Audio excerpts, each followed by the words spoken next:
you said you don't like Polish people and you don't trust them. That's not what I said. Yes, that's what you said. No. You must have misheard me. I like Polish people a lot. Christ me, I never heard of this from you. I've heard this on the radio. Okay. Well, I'll tell you what. You want to have a listen? Have a listen to what I said. Okay. Listen to this. Yes. I don't like Poles. I wasn't talking about Polish people. Yes. I was talking about polls. You know, when you do a poll to find out what people think. You know, like they say 55% of people vote Remain, 45% vote Leave. That's a poll. I wasn't talking about... but later on you said you don't trust them, so you don't... I don't trust them. No, that's true. I don't trust Poles, and I don't like Poles because I don't trust them. But that's not Polish people. No, that's what I thought. That's what I pick up. Oh, I'm terribly sorry. Listen, well, I would never say anything like that. No, so in this case, I never learned English.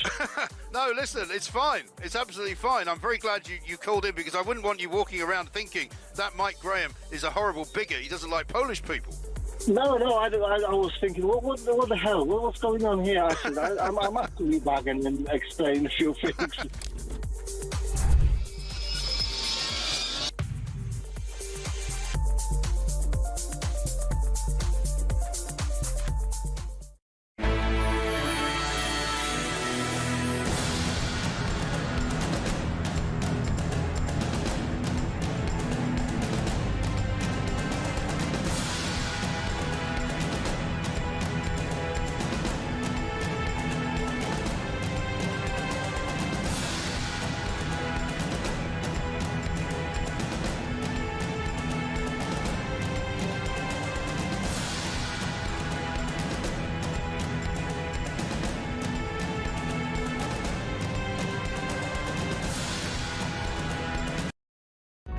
Across the UK, on DAB+, on your smart speaker, on your smart TV, and on your side. This is Talk.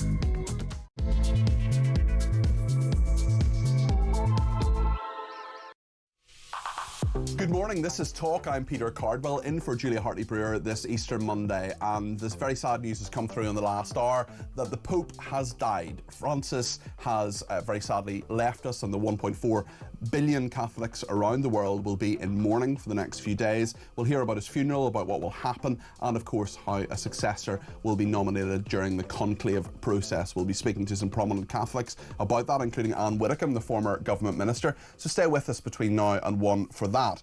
Also, Sir Keir Starmer under mounting pressure to say something about the Supreme Court gender ruling. He's back from holiday today. He hasn't said anything so far. His Chancellor Rachel Reeves has. We'll be reflecting on that and what he might say and when. Will he leave it until Prime Minister's questions on Wednesday, which I'll be covering with Julia?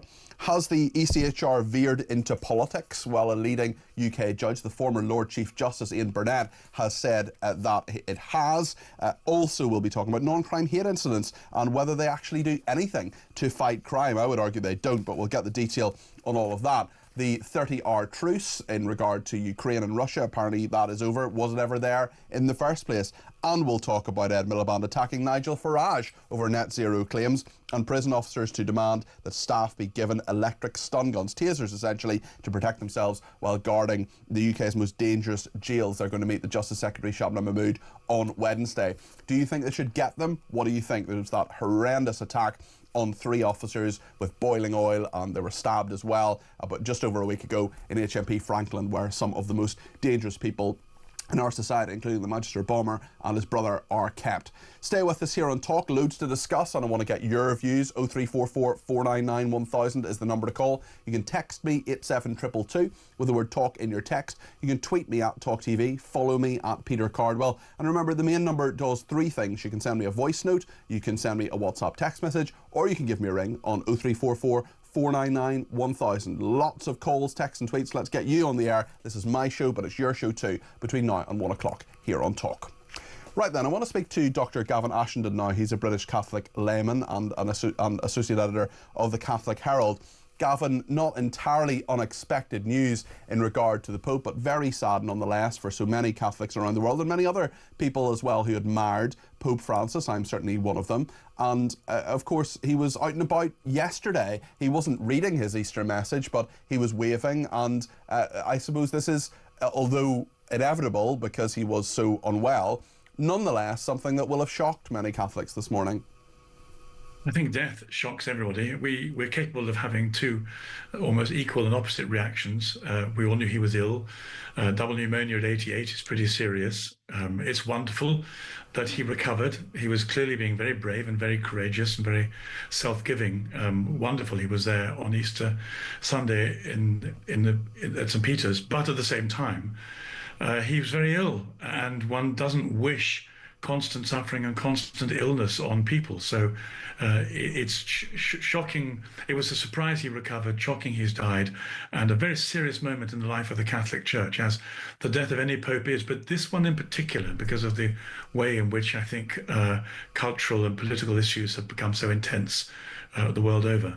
We haven't had a message from the Prime Minister just yet. They're perhaps getting their ducks in a row on that one. But let me just read out a couple of the messages from the political leaders across the United Kingdom, including Nigel Farage of Reform UK. My sympathies go out to all in the Catholic Church following the death of Pope Francis. I met him and liked him very much, said Nigel Farage. Kemi Badenoch of the Conservatives said, Pope Francis spent his final Easter yesterday bearing witness to the faith he devoted his life to, a quiet presence at a time when the world needed humility, courage and conviction. His death on Easter Monday feels especially poignant.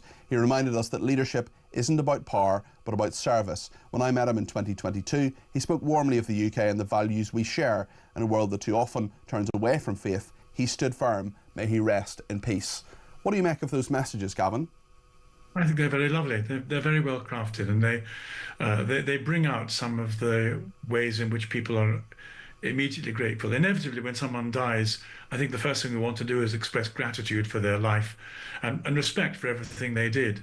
It's slightly more complicated with the Pope because it's a man and his office. And so there are things one might say about the person and who they are and their own values, and other things one would say about the value of the office itself and all it stands for. As it happens, I think that we will need to be glad for a vigorous, well Pope in order to fulfill the obligations of the office. One of the things I was afraid of was that he would spend a long time being ill and incapacitated and having things delegated to bureaucrats behind the scenes. And the illness would have been horrible for him and bad for the Church. So in some ways, although we want to pay our respects as sincerely as we can, I'm glad he's been released from the burden as it came to him in the last few weeks. Because certainly we saw with John Paul II, for example, he continued until his death, and he was someone who clearly had very, very severe health problems. Benedict, of course, stood down, leading to Pope Francis becoming Pope, and Benedict lived until 2022.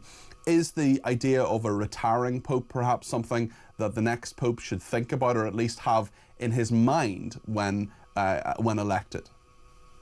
Well, I don't think so. I think, although it was very sad indeed to see John Paul grow old like he did it with a degree of heroism that was really quite wonderful, and I thought brought the whole notion of dignity and old age a new refreshment, really. The Pope Benedict was an aberration. No one really understands exactly what happened, but it wasn't a happy accommodation, really. Two popes, one serving and one retired. I think I'm just very glad that Pope Francis didn't have to go through what St. John Paul went through, and after a really horrible illness of double pneumonia, nobody likes waking in the night being unable to breathe. He's free from that suffering, and for that I'm really, very grateful for him.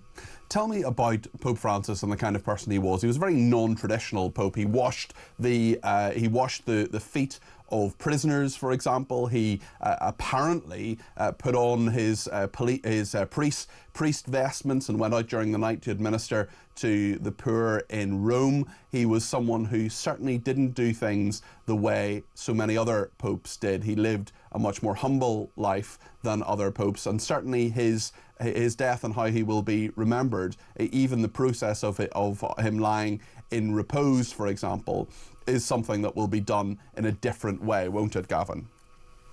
Yes, I really don't want to speak ill of him at all. This is not the time to do it. But you do raise the question of the complexities of a conflicted character. We're all conflicted characters. We all have shadows that that mask some of the good things we have. The problem was that he was a particularly complex character. I mean, he began by saying to a World Youth Day, "Go out and make some chaos." And really, that's what he did himself during his pontificate. And in some ways, that's great for a youth worker or a university chaplain or or someone involved in group dynamics and organizations. Not so good with the Catholic Church, particularly at a time of crisis when people are looking for handholds and clarity. So in many ways, he was much loved by the media because he was an antidote to some of the stuffiness and the if you like, the sort of the overclarity that people found the Catholic Church being difficult for. But it really wasn't. It wasn't a good marriage as a pope. What the Pope needed to do was to preside over an organization and allow it to hang together. And he did some things which people have found very hard to understand. He's gone after the Latin Mass community in a way that was unnecessary, particularly when it turns out the Latin Mass is one of the most attractive things for young people. He didn't hold sex abusers to account when everybody was agreed that the only way the Catholic Church could recover some of its integrity was to make absolutely certain there was no hiding place for them. But he personally gave them hiding place. So it's one thing to give up red shoes and to be humble and to be seen to be approachable, but it's another thing not to meet the absolutely critical needs when the health of 1.4 billion Catholics and organisation hangs upon it. And I'm afraid in a couple of matters he didn't do what was expected or needed from him. What will his legacy be, do you think?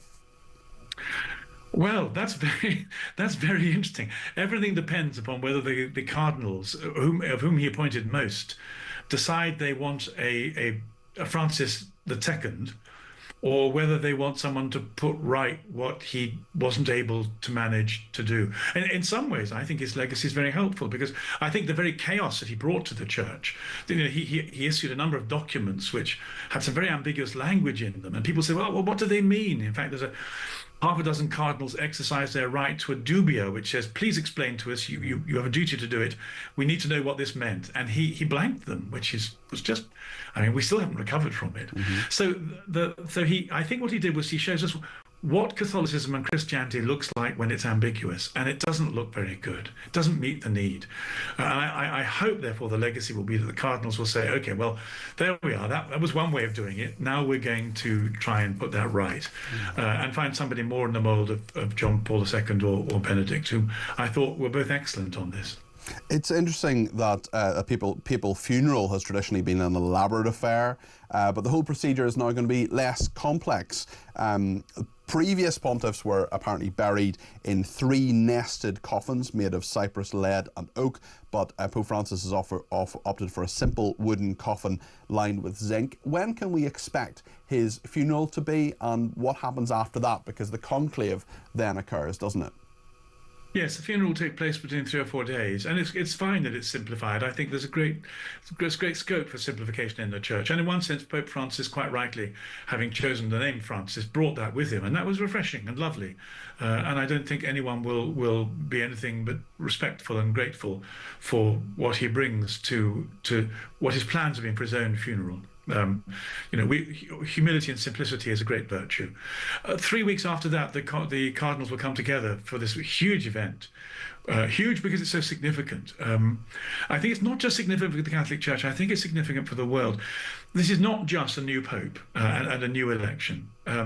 What we face at the moment is a cultural crisis of Christendom, where so many of the values, the value of the human person in terms of euthanasia, abortion, and the trans-wrecking of people's biology as teenagers, the whole question of freedom of speech and the dignity of human beings, one reason I'm glad to be a Catholic is I don't see any other organisation with the conceptual integrity to stand against some of the things that are destroying our culture and our civilization. It's therefore very important that we have a Pope who's able to do that, to explain what Christianity is, who Jesus was, what he stands for, why Christendom has been so valuable in terms of the way in which it's given us universities, hospitals, hospices, education, care for the poor, dignity for the weak. All these things are the Christian inheritance. And we need somebody who's going to be very clear about why it's worthwhile being a Christian as our culture slips into a new kind of paganism, which I think is dangerous for us. So this is a really critical moment in the history of the world, I think, not just of the Church. Gavin, thank you. That is Dr. Gavin Ashenden, who's a British Catholic layman and associate editor of the Catholic Herald. We've had some more tributes. The Italian Prime Minister Giorgia Meloni has paid her respects to Pope Francis, calling him a great shepherd. Sir Ed Davey, the leader of the Liberal Democrats. Pope Francis's passing is a profound loss to millions across the world. He was a leader of compassion and courage, speaking up for those in need and calling for peace in a world too often divided. His influence reached far beyond the Church. He offered hope by reminding us of strength in kindness and faith. We should remember his example, stand up for what's right, care for others, and hold on to compassion and hope. John Swinney, who's the First Minister of Scotland, obviously a member of the SNP, he says, "It is with deep sadness that I heard the news this morning of the death of Pope Francis. He was a voice for peace, tolerance and reconciliation in our society. He brought comfort, assurance and hope to many. May he rest in peace." Sophia's been in touch and says, "Good morning, Peter. I'm not a religious person, but it's very sad news about the death of the Pope. May he rest in peace." Thank you, Sophia. And Jason says, "A poorly 88-year-old man has died. It's a sad day for those of the Catholic faith, but there are many like my mother who didn't make it to 60. To make it to such a grand age itself is something to celebrate." Well, we can see the scenes live there in St. Peter's Square, and of course there are many people who are coming there already to mourn the Pope. This is the news in the last hour and a half that the Pope Francis has died. We will be reflecting on that throughout the programme here on Talk, and reflecting on the politics of the day with James Heal, Deputy Political Editor of The Spectator, next. Stay with us.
It's not about transgender, it's about women and girls.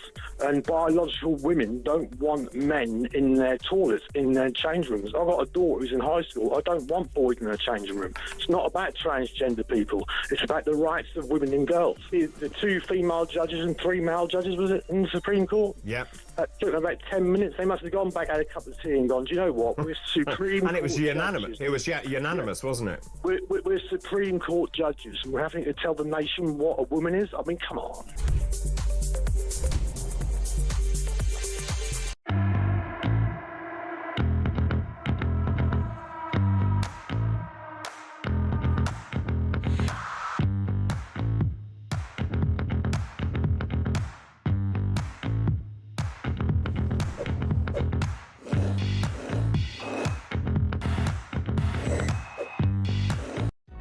Across the UK.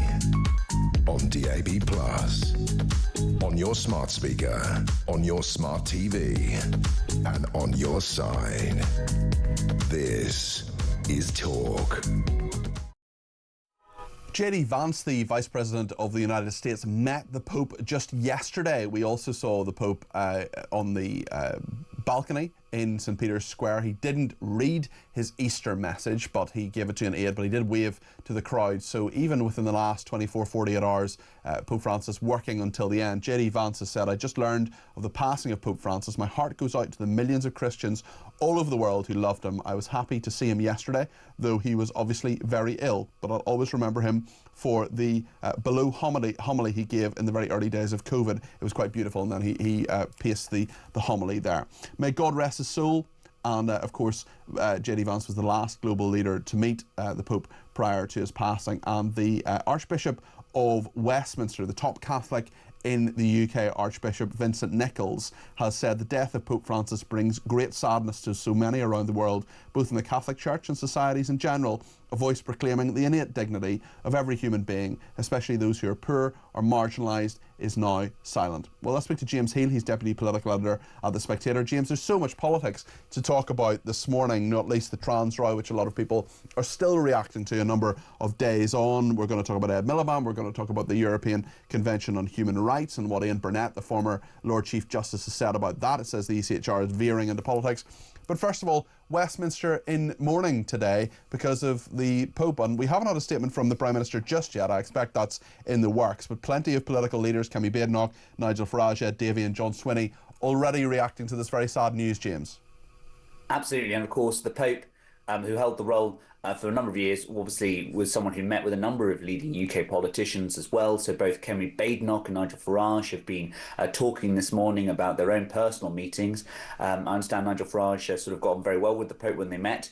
Kemi Badenoch saying that the late Pope, spoke very warmly about the UK as well. And obviously, as well as being a spiritual leader, someone leading millions of Catholics across the globe, he was also very plugged into international developments, what was going on in politics across Europe.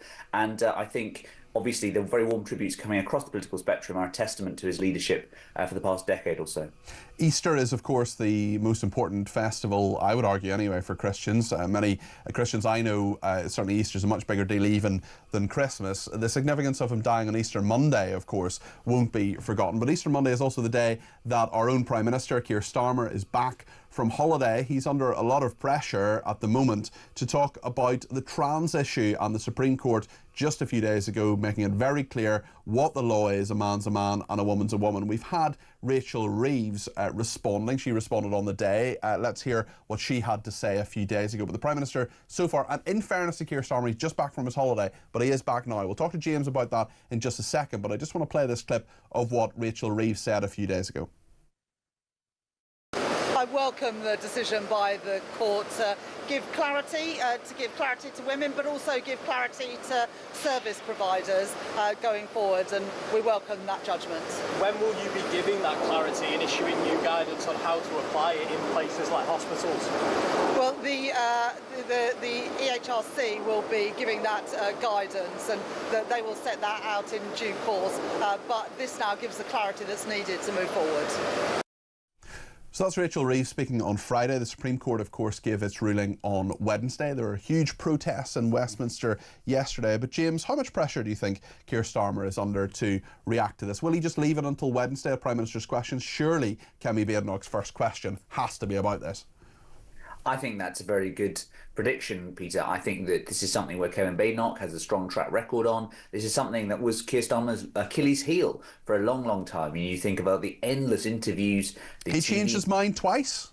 Absolutely. I think twice. I mean, maybe that's generous.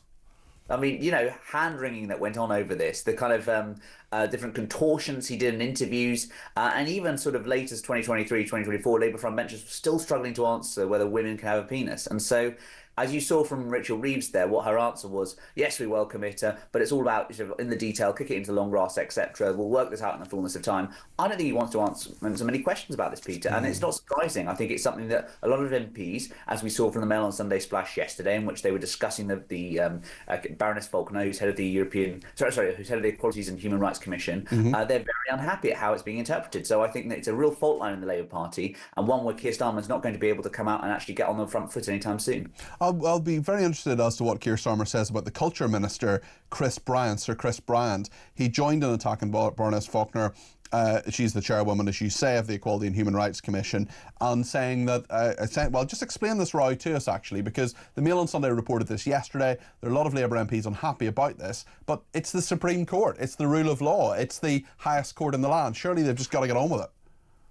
Yeah, so I mean, the ruling was on the Wednesday. On the Thursday, Baroness Faulkner, who is the chair of the equalities body in the UK, went on the Today programme and then explained how this would apply in law. As a result of this, the LGBT plus Labour MPs WhatsApp group got very annoyed about it. One of the MPs there, Exeter Steve Race, called the comments disgraceful. And as a result of that, Chris Bryant, who's the Culture Minister, replied in the WhatsApp group saying he agreed. Subsequent messages were from Dane Amager at Eagle, another gay Labour MP, who was saying that we need to have a meeting with the Equalities Minister after Easter recess. And clearly, I think the Centre was all very angry about this and sort of trying to work out how to present the guidance in the best light. But I mean, the point is that others like the Observer, Sonia Soda, have made the argument that Baroness Faulkner was simply explaining what the law was. And that's her job, isn't it? I mean, there's so many different organisations that are now saying, right, what do we do now? What have we got? How does this practically work? And the government, indeed, Rachel Reeves has said there that the Equality and Human Rights Commission is going to give the guidance. It has to be very clear on what that is. So, I mean, arguably, Baroness Faulkner was doing her job. Yeah, I think absolutely. And she's trying to navigate a legal minefield, which politicians, frankly, have left to the courts because they've been unable to legislate. A lot of the time they've used weasel words. They weren't sure exactly how far they wanted to go and what the party line was, etc. This has been a total legal mess of 5-6 years, affecting relatively few people in some senses in terms of those claiming, for instance, gender recognition certificates. But actually, the potential ramifications are pretty significant. So I think it's an area where the politicians really can't get too annoyed at those interpreting the rules, given how much of an evolving legal framework has been involved here. You can't just keep putting it in the too difficult box. Michael's been in touch and says, morning Peter, Mike here on the trans agenda. The Supreme Court has clarified the law on women's rights. However, Parliament is supreme over the legal system and can amend or alter laws so long as a majority exists. I expect Labour politicians such as Chris Bryant will try to undermine the ruling by attempting to change the law. Watch this space. What do you think, James? Well, I think if you're going to do it in an upfront way. Put forward an act which says, we know what the Supreme Court says, and yes, we're going to override it. But my concern, Peter, is that it won't be done in that way, and that it will be done in a sort of underhand way, looking at regulations, looking at things where we won't have a proper parliamentary debate on, where you can go back and look at Hansard, look at the arguments made, have a government and opposition thresh this one out.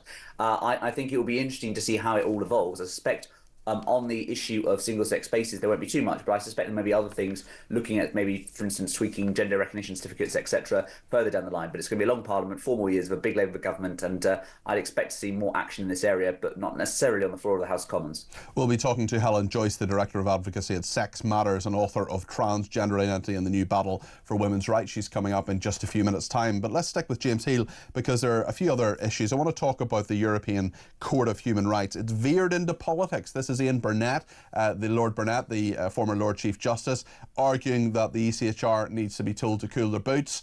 What do you make of this? This is a serious legal figure making a very serious point. Yes, absolutely, and that's why it's quite significant. And the Telegraph reports that it's the first time such a senior judge, a former Lord Chief Justice, has got involved in this debate and said, thinks that the Article 8 of the Framework on Human Rights needs to be looked at and reviewed. This is about the right to stay here, and obviously it's something that's inhibiting a lot of deportations.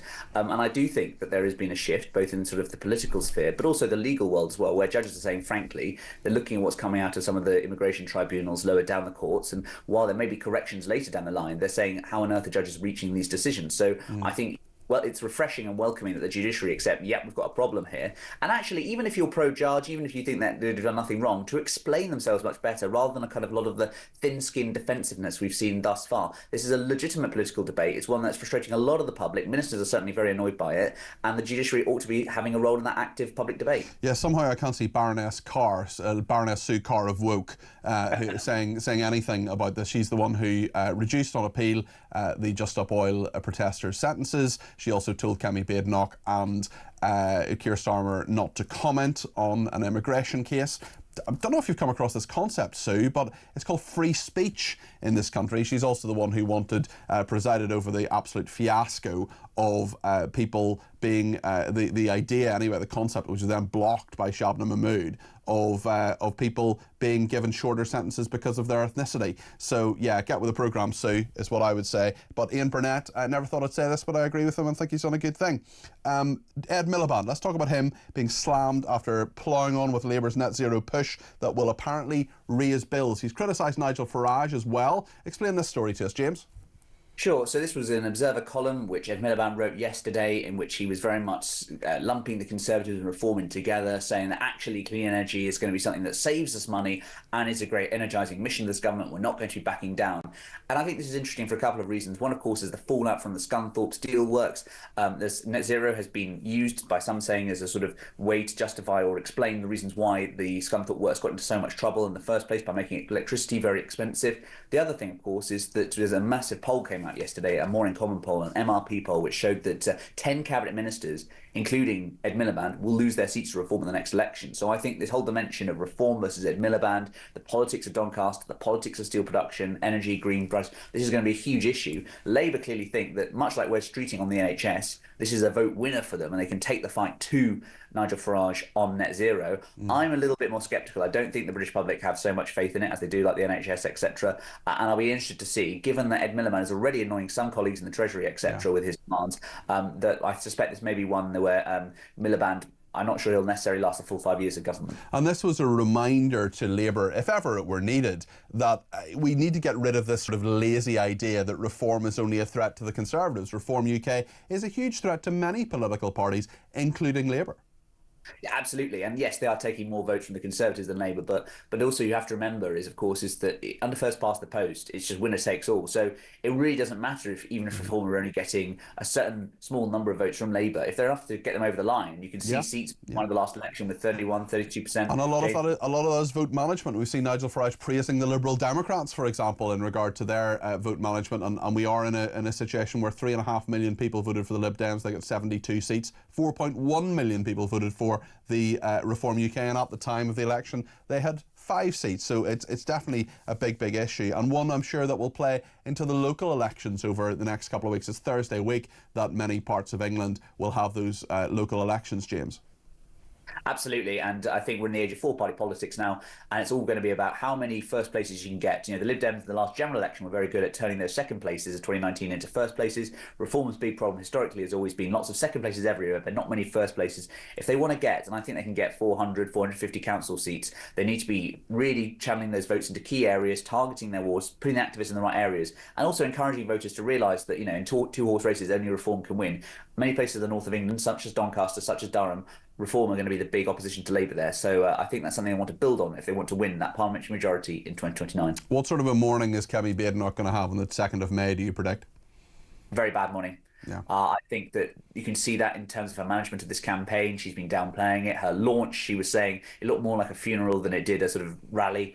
She was saying we're going to lose seats everywhere. The fact is the 2021 Tory triumph of that post-COVID bounce was historic. They won 2/3 of seats on 45% of the vote. This time, I think they'll probably win sort of like 27, 28% of the vote. So they'll lose about 40, 45% of their vote. And of course, that means tactically the votes mean that they won't win so many seats. So I think they'll have a very bad morning. I think it'll lead to questions about her future, but I don't think actually it's that much of her fault. And I think that she should be given a bit more time to see how it all works out. Although the good thing about the launch was if you were tired, you could just have a little rest on the mattress that she had she had behind her.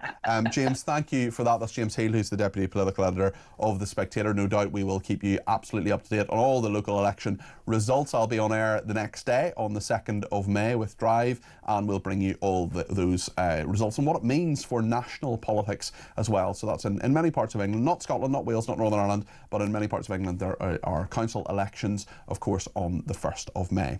The Taoiseach, Micheál Martin, has paid his tributes to Pope Francis. This is the Irish Prime Minister, who says it is with profound sadness that the world has learned of the passing of His Holiness Pope Francis. On behalf of the government and the people of Ireland, I offer my heartfelt sympathies and my deepest condolences to all who mourn him.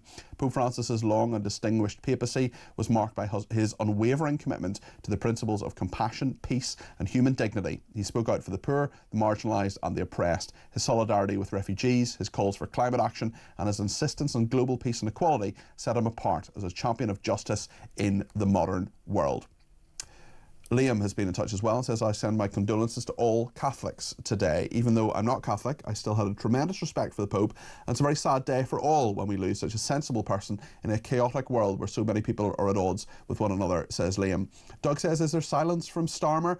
Certainly on the trans issue there is. We haven't had a statement from the Prime Minister just yet on the death of Pope Francis. We have from the leaders of the Conservatives, Reform UK, the Liberal Democrats and the SNP, but not from the Prime Minister. As soon as we get that, as soon as he tweets, I would imagine it'll be in the course of this programme before 1 o'clock. As soon as that happens, I will read that out, just as I have for the other UK and indeed some other political leaders, including the Taoiseach.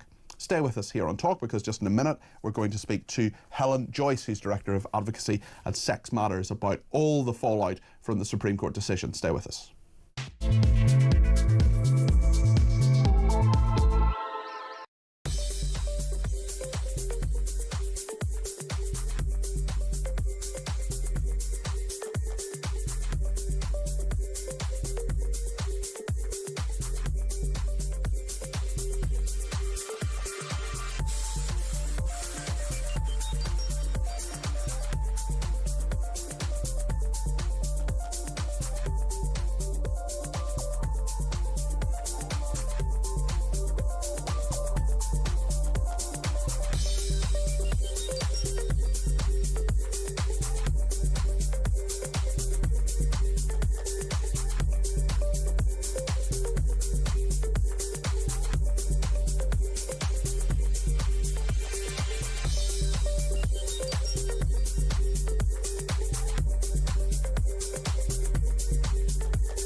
Across the UK, on DAB+, on your smart speaker, on your smart TV, and on your side.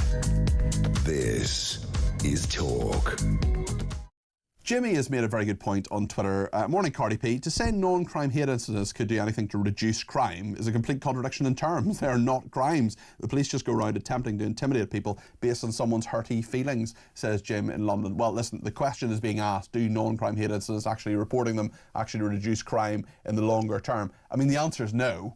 We know that, certainly. But, yeah, I mean, that is something we will debate a little bit later on in the programme, but we'll, you know, if you have thoughts on it, let me know them. 0344 499 1000. You can text me at 72222 with the word talk in your text. You can tweet me at talkTV, follow me at Peter Cardwell, and of course you can send me a voice note or send me a WhatsApp text message, or give me a ring on 0344 499 1000.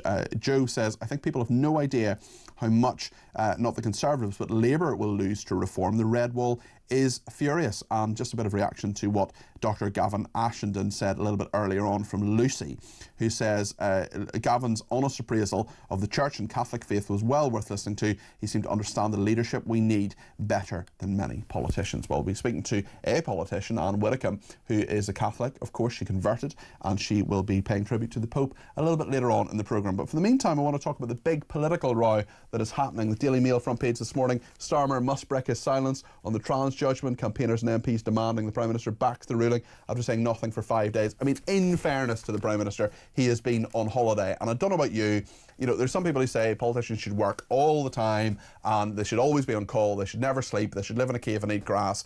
And frankly, I think politicians need to have rest. I think they need to have holidays. I want them to have 8 hours sleep a night. I want them to be rested and refreshed and ready and focused. We had a workaholic Prime Minister in Rishi Sunak.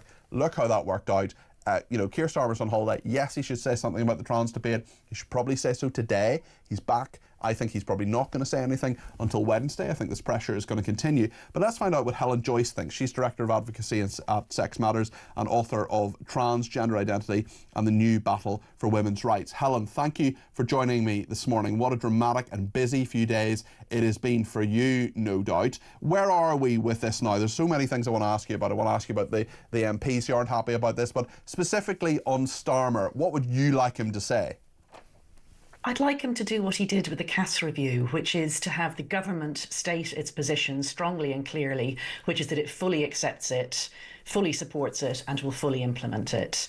The Supreme Court ruling isn't a change in the law, it's an explanation of what the law has always been, and people have wildly misunderstood the law, including the government lawyers, government departments, the regulator, all sorts of people. Now the Supreme Court ruling is the last word on what the law actually is, and what it says is that the terms sex, man and woman in the Equality Act mean biological sex, nothing to do with identity, nothing to do with paperwork. That's going to require a lot of policies to change, government policies, but also industry policies, things in, sports clubs or sporting competitions or swimming pools or schools, all these things. It's going to take time to cascade. So what's needed is a clear and unambiguous statement as soon as possible saying, we will do this work. We will make sure that everything comes into compliance with the law and we accept that that is the law. If I was Kemi Badenoch on Wednesday, I would honestly do this. If I was advising her, I would stand up and say, can the Prime Minister tell the House what he thinks a woman is? That's what I would do. You don't even need to say, does he agree with the Supreme Court? And clearly there are some MPs who don't. The Mail on Sunday reporting yesterday that even a culture minister, Sir Chris Bryant, doesn't seem to be happy with what the chairwoman of the Equality and Human Rights Commission has said on this. I mean, they are the organisation that has to show clarity on this, that has to give advice to businesses, to organisations, to public sector organisations. And I think when Baroness Faulkner went on the radio on Thursday, she was actually just doing her job and giving some of that clarity, which will come. But people are still adjusting to this, Helen, aren't they? They're adjusting, but also the backlash is starting. The people who don't want this to be the law, who thought for the last 15 years that they could sneak in gender self-ID under cover of the existence of the gender recognition certificate, which, let's remember, only about 9,000 people in the country have, and which certainly don't change your sex in reality and don't change your sex even for all laws. But yes, those people thought that they had it all done and dusted, that they had snuck in gender self-ID by the back door, and now they're waking up belatedly to the fact that nobody wanted it. It never happened democratically. It never happened in law. The Supreme Court has spoken, and they're trying to cause confusion. They're trying to spread misinformation. I mean, just today I saw an article in the Times in which a trans woman said, why is the government bringing forward legislation about this? The government didn't bring forward legislation. Yeah. A Supreme Court ruling is not government legislation. Yeah. So everybody in authority needs to be super, super clear, like just really precise and concise. The Supreme Court has spoken. This is the law. Yeah. This is what it means. Now all policies must come into compliance, and we will do the necessary work for that.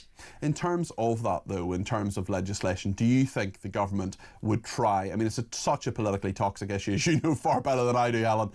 You live it. But in terms of a government bringing legislation to overturn the Supreme Court or to change things in the law, do you think they'll actually do that?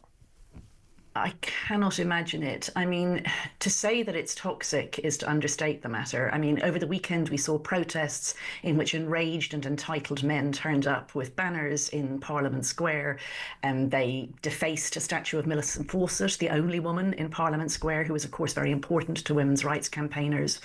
They held banners saying the only good turf is a dead turf. You know, they peed. They had a dirty protest in effect. You know, I don't understand why men think that they can persuade women that they belong in men's toilets by peeing. I don't think anyone would have done this, but if there'd been anyone who supported your cause, who'd held up a banner saying the only good trans person is a dead trans person, the police would have rightly swooped in on that person and arrested them. And I wonder why that person who held that sign, who, you know, we've seen their photograph. I hope the police take action on this. And also, I also believe, Helen, and I wonder what you think about this, had the Supreme Court decision gone the other way, there would have been loads of people who said, well, Helen Joyce and her ilk, it's the rule of law. The Supreme Court has spoken. You've got to follow this. Why don't these trans activists, not all of them, but some of them, why don't they just accept the rule of law in this country? Because that's not what it was ever about for them. It was about being entitled. It was about, you know, forcing women to comply with their totally unreasonable demands. And, you know, if the law allowed them to do that, they'd use the law. If the law tries to stop them, we've seen signs, many signs in many cities over the weekend saying, you can't stop me. I will still come into your toilets. It doesn't matter what the law says. You know, if you stand in my way, you will feel my wrath type thing. So that's why the government really, really needs to be super clear on this. And it needs to direct all the other agencies of the state, from the police to the regulators, to schools, to hospitals, to step into line as quickly as it is humanly possible. I accept that it's the Easter holidays, so I really do understand why people haven't made statements over this weekend. Today's a bank holiday, tomorrow's not. We're back to work tomorrow. It's time that everybody who has any position of authority, who has any policy that says anything about men being entitled to come into women's spaces, if they identify as women or if they have pieces of paper saying they are women, that those policies no longer hold and that work is proceeding at pace to change them, to bring them into line with the law. So being in line with the law, Helen, how do you think things will actually change on a practical level? Will we see restaurants saying to trans people, no, you must go to the toilet that is of your birth sex, for example? Will we see it on a day-to-day basis? Because I was speaking to a number of people yesterday, including women who had seen men dressed as women in their toilets in restaurants, for example, or out and about, and felt very, very intimidated by that. There was no intimidatory behaviour other than their presence, but their very presence, as was indicated by those calls, was intimidating those women. And, you know, a woman talking about her elderly mother, for example, feeling very, very uncomfortable in that toilet. Basically, what has to happen is that the signs male and female now mean, in law, male and female.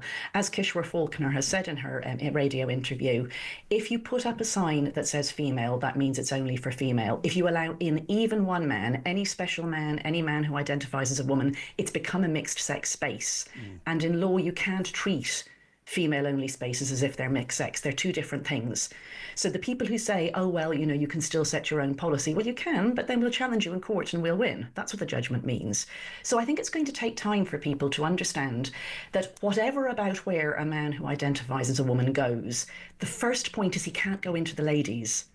He can go into the men's if he feels comfortable there, or if there's no other option, or if there's a unisex third option, which I think we're going to have more of, because so many of these men have been given such a sense of entitlement that, you know, they feel they can't go into the men's. We may have to accommodate them that way.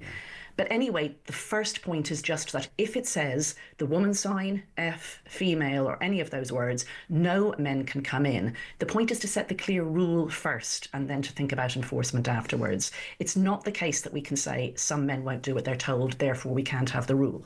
No, we set the rule and then we work out how to enforce it. Also on my show yesterday, Helen, I spoke to a disabled person who was very worried that lots of trans people are just going to use the disabled toilets, and often people with disabilities need to use the toilet quite quickly. Is that a concern of yours, Helen? Yes, that does worry me, because, you know, we haven't been set up for thinking about people who, in quite large numbers, I mean, it's still not very large numbers, but quite large numbers, are really determined not to go into the space where they actually belong. So I think we're going to have to see how it plays out. I mean, I think a lot of places can actually add an extra gender-neutral single-user toilet. There is space. Yeah. But I mean, the primary point is this is a problem for men to solve. If men aren't comfortable in men's spaces, then it's men's job to make sure those men are comfortable. We women have been told for so long that we need to be kind and inclusive, that we need to accept the odd men who are dressed as women in our spaces. Now the messaging needs to turn to men. Men need to be told if a man comes in a skirt, maybe he's got a wig, maybe you think like that's a very odd looking man. It's your job not to make him feel uncomfortable, because this is where he belongs. Helen, thank you. That's Helen Joyce there, Director of Advocacy at Sex Matters and author of Transgender Identity and the New Battle for Women's Rights. John's on the line from Dorset. He's given me a ring at 0344 499 1000. John, you're very welcome to the programme. What would you like to say? It looks like Labour have been hoisted by their own petard. There was a very good article by Peter Hitchens a few days ago where he pointed out that the Supreme Court is a Blair creation. Yeah, I saw that in the Mail on Sunday yesterday. Peter Hitchens, the columnist. Yeah. There was a great deal of schadenfreude when Baroness Hale overrode the government on the question of Boris Johnson proroguing Parliament. And it looks like Labour is a severely divided camp. Is he going to say that cabinet ministers can now disobey the law because they disagree with it? Well, I certainly hope not. I mean, if the government doesn't accept the law and the rule of law and the Supreme Court that Tony Blair created, which is the highest court in the land, well then where are we, John? That's a very interesting point, Peter. I was a nurse for 49 years, and I've been appalled by, we were supposed to have single-sex wards back in the 1960s, and government after government, without exception, sidestepped it. They were sort of supported by managers who were only concerned with the spreadsheet, keeping the bottom line, and keeping beds full. Yeah. And now somebody's got to do a radical rethink. Well, single sex, there's so many people. I've never ever met a single person who says, do you know what, mixed sex wards are fine. People who are on, you're vulnerable, you're not feeling yourself, you want to get well, and certainly single sex wards are the way forward. I totally agree with you, John, and thank you for your call. That was John in Dorset there, 0344 499 1000. Stuart has been in touch and says, Keir has made many comments over the last few days, so there's no excuse regarding comments on trans. Stuart, I am going to respectfully disagree with you. I'm going to defend the Prime Minister. This feels weird for me, let me tell you. He's been on holiday. The Easter message that I think you're referring to, I think that's the only thing he said since he's been on holiday. The Easter message was out. I'm sure that was, all signed off and so on before he went on holiday. But he's back today, and he should say something about the Pope, and he should say something about the trans ruling. It's 10 to 11. He hasn't said anything on either of them yet. Let's see before 1 o'clock whether he makes his views clear. We're going to talk in just a second about non-crime hate incidents. Apparently the police say we don't know if they help fight crime. Well, they're non-crime, so presumably they don't anyway. That presumably answers the point. But Harry Miller, who's a former police officer and founder of Fair Cop, is going to join us on this exact point, and you can let me know your thoughts as well. 0344 499 1000. Stay with us.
legal aid is another thing that is being taken advantage of by people, paid for by the taxpayer, who have no bloody right to it, who are simply trying to get free. And we have no say in who gets it. Nobody really understands it. All we ever hear from barristers and the legal profession is that, oh, you might think that legal aid is a good way for barristers to make money, but actually they don't really do very well on it. And that's the only story you ever hear. Nobody ever says, well, hang on, aren't we giving legal aid to the wrong people?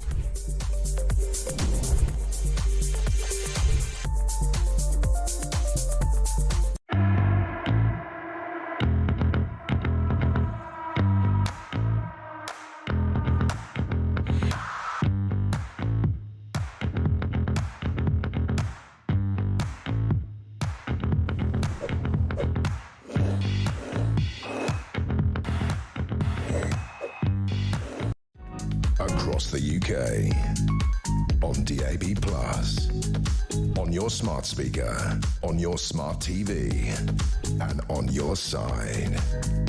This is Talk. Well, Keir Starmer has paid tribute to the Pope. He says, deeply saddened to hear the death of His Holiness Pope Francis. His tireless efforts to promote a world that is fairer for all will leave a lasting legacy. On behalf of the people of the United Kingdom, I share my sincerest condolences to the whole Catholic Church. That is the Prime Minister, Sir Keir Starmer. The King has also paid tribute to the Pope for serving with such devotion throughout his life. His Holiness will be remembered for his compassion, his concern for the unity of the Church, and for his tireless commitment to the common causes of all people of faith and to those of goodwill who work for the benefit of others, says the King. Through his work and care for both people and planet, he profoundly touched the lives of so many. The Queen and I remember with particular affection our meetings with His Holiness over the years, and we were greatly moved to have been able to visit him earlier in the month. That was on their 20th wedding anniversary. They met the Pope privately. The King continues, we send our most heartfelt condolences and profound sympathy to the Church he served, and with such resolve, and to the countless people around the world who, inspired by his life, will be mourning the devastating loss of this faithful follower of Jesus Christ. That is the King's statement. Keir Starmer has paid tribute as well. Right then, let's talk about non-crime hate incidents. Harry is with us. Harry Miller, who's a former police officer and founder of Fair Cop. Police forces have admitted they don't know if non-crime hate incidents help tackle crime. I mean, they're non-crime hate incidents, but despite logging thousands of them, most forces have admitted they carry out no analysis of the data and have little idea as to their effectiveness in detecting and preventing hate crime. Harry, are you surprised by this in any way? I don't think I am. No, I'm not actually. It was our research that did this. The police, the College of Policing in February of this year stated quite categorically that non-crime hate incidents are a tool which are analysed in order to prevent and detect crime. So we FOI'd a number of police forces and asked them how effective this was. And the answer was quite surprising. There is no analysis. The police do no analysis whatsoever. So either the College of Policing are telling porkies or they're utterly incompetent. I don't know which is worse. Could be either one. And these non-crime hate incidents, Harry, as you know, have caused so much misery to so many people who are essentially victims of them. Yeah, that's right, because under the pretext of preventing crimes, horrific crimes, like the murder of Stephen Lawrence, etc., they foisted these non-crime hate incidents on members of the public to the tune of tens and hundreds of thousands over the past 11 years. And the pretext was that these were an essential tool which the police would analyse to prevent crime. And the police are simply not doing their homework. It's a little bit like penicillin. The thing is, the penicillin was discovered by accident, and the police discovered quite accidentally that non-crime hate incidents were very, very useful in generating a chilling effect on free speech. And so they've been using them for that and that only.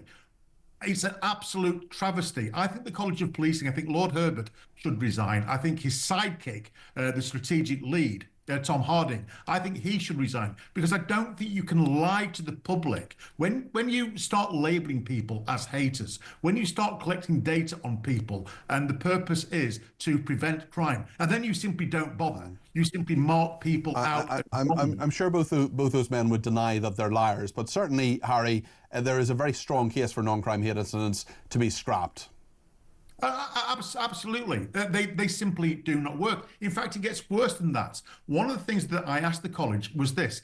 have you considered that non-crime hate incidents might actually have contributed to the increase in hate crime? Now, I know when I was given a non-crime hate incident, it radicalised me. It firmed me up in my beliefs. It didn't convert me and turn me into a raging... What was that one about, Harry? Mine was because I retweeted a limerick that said men aren't women. And that was a non-crime hate incident? I mean, that's absurd. Absolutely absurd. Yeah, that's exactly. But the point was I mean, the Supreme Court agrees with you. The Supreme Court agrees, the High Court agrees with me, the Court of Appeal agrees with me. The fact of the matter is the police have been using these in order to shut people up. There is no other use. The pretense is that they are used to detect and prevent hate crime. Their actual use is to shut people up. Harry, we must shut you up there, but not for long. We'll have you back on the programme, no doubt, very soon. We're going to reflect on the death of Pope Francis with Anne Widdecombe in just a moment. She is, of course, a former government minister. We'll get your memories and thoughts on everything we're talking about soon, too.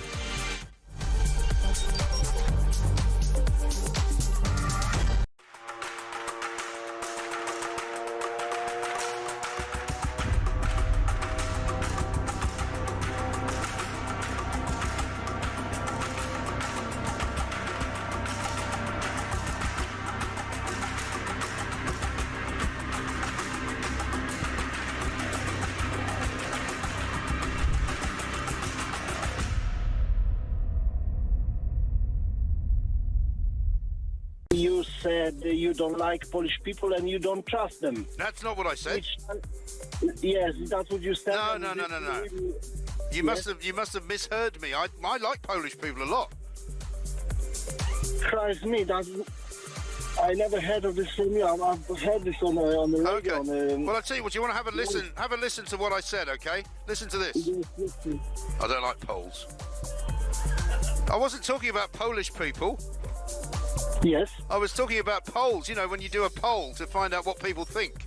You know, like they say 55% of people vote Remain, 45% vote Leave. That's a poll. I wasn't talking about... but later on you said you don't trust them, so you don't... I don't trust them. No, that's true. I don't trust polls, and I don't like polls because I don't trust them. But that's not Polish people. No, that's what I thought. That's what I pick up. Oh, so I'm terribly sorry. Listen, well, I would never say anything like that. No, so in this case, I never learned English.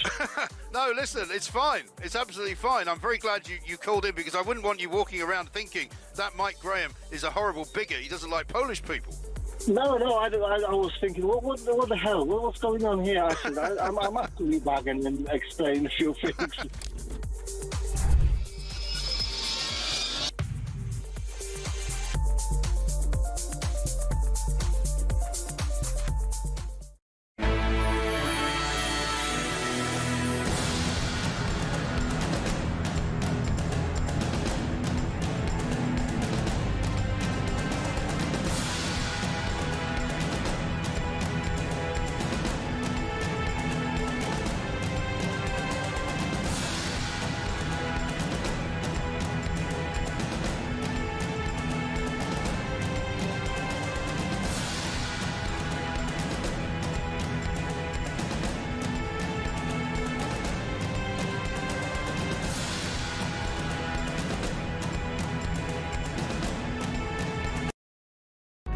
Across the UK, on DAB+, on your smart speaker, on your smart TV, and on your side.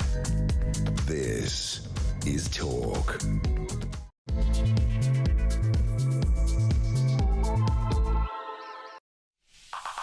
Good morning, it's just gone 11 o'clock. This is Peter Cardwell on Talk, and we're reflecting the very sad death of Pope Francis, who has died aged 88. We'll be talking to Anne Widdecombe, the former government minister and Catholic, in just a few minutes, and getting your reflections as well. We'll also be talking this hour about Ed Miliband slamming Nigel Farage on net zero, and whether the European Court on Human Rights has ventured into the UK political sphere. That is the former Lord Chief Justice Ian Burnett saying that. We'll talk about Ukraine as as well. There's been a 30-hour ceasefire, but hasn't really actually been a ceasefire because both the Russians and the Ukrainians, either side says, are still bombing one another. We'll take your calls, text, tweets and voice notes as well. You can get in touch. 0344 499 1000 is the number to call. You can text me at 7222 with the word talk in your text. You can tweet me at talkTV. Follow me at Peter Cardwell. You can also send me a voice note, or less than a minute, please, if you would, or you can send me a WhatsApp text message, or give me a ring on the main number 0344 499 1000. It's a bank holiday. It's Easter Monday. I'm filling in for Julia Hartley-Brewer today. Peter Cardwell here on Talk, and of course I want as many of your opinions between now and 1 o'clock. Stay with us. Dave's been in touch on the trans issue and says, good morning, Peter. It's ridiculous. It had to go to the courts to prove a man is someone with a penis and a woman is someone who doesn't have one. All we need to do is treat people with respect. Jason in the Lake District says the fact that the Supreme Court has had to decide on what a woman is says just how far in the gutter our political elite has fallen. This madness is on them. They have allowed this to happen. And Brad in Cambridge says, what is the difference between someone writing online that you don't care if a mosque burns down and activists writing on placards that you want individuals and groups of women to be killed? Brad in Cambridge asks. I would argue there is no difference, and I can almost guarantee that if the ruling of the Supreme Court had gone in a different direction and someone on a protest in Parliament Square had been holding a sign saying to kill all trans people, not that anybody should ever do that, because there was a sign saying death to all TERFs, T-E-R-Fs, people who are trans exclusive radical feminists, I think is what it stands for, essentially people who agree with Helen Joyce. Did the police swoop? No, they didn't. Maybe they're looking at the footage, maybe action will be taken, we will see. I want to reflect now on the death of the Pope. Pope Francis has died at the age of 88. He became Pope in 2013, and in recent days he was forced to cancel some events, some at the last minute, because of his health, although he did meet the Vice President, J.D. Vance, yesterday. He was seen in St Peter's Square. We're showing you the live footage of St Peter's Square there, filling with people to pay tribute to the Pope. Of course, his funeral will be in 3 or 4 days, and then in 3 weeks' time we'll have the conclave to elect the new Pope. Reflecting on the Pope's legacy, the Prime Minister says, as it called him a Pope for the poor, the downtrodden and the forgotten, saying hope was at the heart of the papacy. Kemi Badenoch has said Pope Francis spent his final Easter yesterday bearing witness to the faith he devoted his life to. Nigel Farage says, my sympathies go out to all in the Catholic Church following the death of Pope Francis. And the King has said His Holiness will be remembered for his compassion, his concern for the unity of the Church, and for his tireless commitment to the common causes of all people of faith and to those of goodwill who work for the benefit of others. Well, Anne Widdecombe is a former government minister. She's also a Catholic. Anne, thank you for joining me on the programme today. How will you remember Pope Francis? I'll remember him with great admiration. I mean, I think, just in the last month when he has been so ill, he met the King and Queen from here. And then yesterday, just hours before he died, he was going through St Peter's Square because he didn't want the crowds to be unacknowledged. He was meeting Vance. He carried right on to the end, as of course did his predecessor but one, John Paul II, who was very, very proud towards the end. So great admiration for him. And of course he did change the direction of the papacy quite a bit. He refused to live in the palace. He said his entire mission was for the poor and needy. And whoever succeeds him is going to succeed at quite a difficult time because it's a war-torn world. And the only sign of hope that we've got at the moment is that the newest generation are apparently turning to Christianity and are more interested in Christianity than their parents. So whoever takes over has got a big job on hand. We'll talk about that in a second, of course, in terms of what happens next for the Catholic Church. I wonder in terms of Francis, I mean, he was a very, very different Pope, as you correctly say. And there were rumours anyway that he would put on priest vestments and go out in the middle of the night and administer to the poor in Rome. He certainly eschewed, as you correctly say, many of the trappings of the papacy. He washed the feet of prisoners, for example. He reached out and had, some would say, too liberal opinions. I wonder whether that will continue, do you think, in the papacy, whether that was the right thing for him to have done at the time? Well, I keep hearing, Francis was terribly liberal. He didn't change a thing. Didn't change a thing. Kept doctrine as it was. what he changed was the tone. And his tone always sounded a great deal more inclusive. It always sounded as if he was reaching out. So he changed the tone, I think. He didn't change anything of substance. So, and I think that was the right approach. It meant that he didn't upset anybody. He didn't upset those who wanted to be more liberal. He didn't upset those who didn't want anything changed. He was 88 years old when he died. That is a very good age to live to. Of course, he had health issues, but what we saw with his predecessor, Benedict, was that he retired. Do you think popes should be thinking about retiring, or at least having that as an option if their health doesn't last to such a degree? Well, it certainly wasn't normal when Benedict did it. It hadn't been done for centuries, and I do mean centuries, not decades. And although it was always there as an option, certainly in recent centuries, it's been assumed that the Pope, rather like a monarch, will just go on until death overtakes him. It's got to be a matter of individual conscience. I was amazed when Benedict announced his resignation, but he was the keeper of the doctrine. And so he's effectively given future popes permission to retire because the keeper of the doctrine says it's all right. Yeah. One assumes that future popes will feel it might be, but equally, I don't think, just like John Paul, who I say was his predecessor, but one, and Francis, I don't think most popes will want to just retire. Having a pope and a pope emeritus did present its own challenges. Where does and where should the Catholic Church go now in the conclave in 3 weeks' time?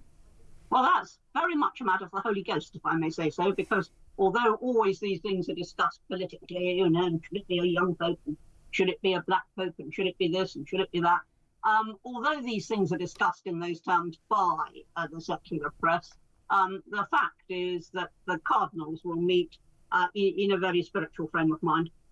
Now, because of the film Conclave and Ralph Fiennes, everybody thinks they now know exactly what goes on. What did you make of the film, Anne? Have you seen it? Yes, I have seen it, and Ralph Fiennes was absolutely magnificent. It would never happen in real life, and they put just about every single problem they could think of all into one single conclave, which was unlikely. I thought it was a very interesting film, and certainly it generated a huge amount of interest in people who wouldn't be interested in the Catholic Church, but very interested in the film. I particularly enjoyed a member of the younger generation who said, "Yes, I didn't like it. It was quite male-dominated." I enjoyed that. I enjoyed that analysis. Well, that just shows the depths of ignorance, actually. Doesn't it? Yeah, exactly. Sorry, I interrupted you, Anne. Apologies. No, it's all right. I was just going to follow on from what you said. People don't really understand what the conclave is about. It's a meeting of the very senior cardinals and bishops to pray, basically, about who the next pope should be. So we're going to have all the dramas of white smoke and black smoke, and it'll be an interesting time. How will you mourn Pope Francis, and what will you do sort of personally in the next few days? I'm sure Easter is an incredibly important time to you as a Catholic, and now on Easter Monday by a I don't know, a nice coincidence, a not nice coincidence, I don't quite know how to describe it, the Pope has left us. Well, certainly be a memorable coincidence, I think, very memorable indeed. And I think what most people will remember were those last huge efforts going through St. Peter's Square in his Pope-mobile, when clearly now we know he was hours from death. Mm-hmm. So it was extraordinary, and people will remember that. I will remember that. I shall pray, of course, both for his soul, but also for the inspiration for the conclave when it meets in 3 weeks' time. And also, of course, because the conclave is going to happen, the Catholic Church is going to be in the news a lot and will dominate some news. And therefore, there will be a renewed interest with people saying, well, what's going on, this, that, and the other thing. I think it now very incumbent on Catholics to explain exactly what's happening. Yeah. And you converted to Catholicism, didn't you? Yes. Can I ask why? Yes. I came from a deeply, deeply Anglican family. I mean, my uncle was a vicar, my brother was a vicar, my younger nephew is a vicar.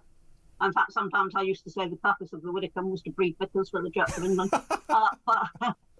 So the Anglican roots were deep, they weren't superficial, but I had become very, very disillusioned with the Anglican Church, which just seemed to blow with every wind, sacrifice faith to fashion and creed to compromise.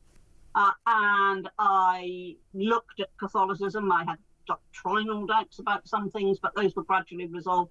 And I became a Catholic, I have to say. That was in 1993, and I have never regretted it for one day. Interesting. Okay, well, Anne, thank you very much. That's Anne Widdecombe there, former government minister, practicing Roman Catholic, of course, as well, paying tribute to Pope Francis. We've had quite a number of different tributes, of course, from the Prime Minister, from Kemi Badenoch. I read those out a little bit earlier, from the King. Nigel Farage has said, my sympathies go out to all in the Catholic Church following the death of Pope Francis. I met him and liked him very much. Davy, John Swinney, the King, the Taoiseach, they're coming from around the world. Giorgia Meloni as well, the Italian Prime Minister, of course, that Pope Francis, who has died at the age of 88. We're going to talk about all sorts of issues politically in a minute. Let me just read one text from Lorraine, who says, if Number 10 can put out a statement refusing to discipline Labour MPs plotting to go against the Supreme Court ruling within hours of it hitting the headlines, then I'm sure if Starmer wanted to, he could have made a statement regarding a woman. His silence is deafening. Well, certainly you're right, Lorraine. We haven't heard from Keir Starmer on the Supreme Court's ruling. We have heard from him on the Pope, it must be said, and he has said that he's hailed Pope Francis as a pope for the poor, the downtrodden and the forgotten, saying hope was at the heart of his papacy. Deeply saddened to hear the death of His Holiness Pope Francis. His tireless efforts, the Prime Minister says, to promote a world that is fairer for all will leave a lasting legacy. On behalf of the people of the United Kingdom, I share my sincerest condolences to the whole of the Catholic Church. Let me know your thoughts on this. 0344 499 1000. Stay with us.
One struggle, one fight, Palestine trans rights. One struggle, one fight, Palestine trans rights. One struggle, one fight, Palestine trans rights. I suggest they go to Palestine and see if Palestinian trans rights exist.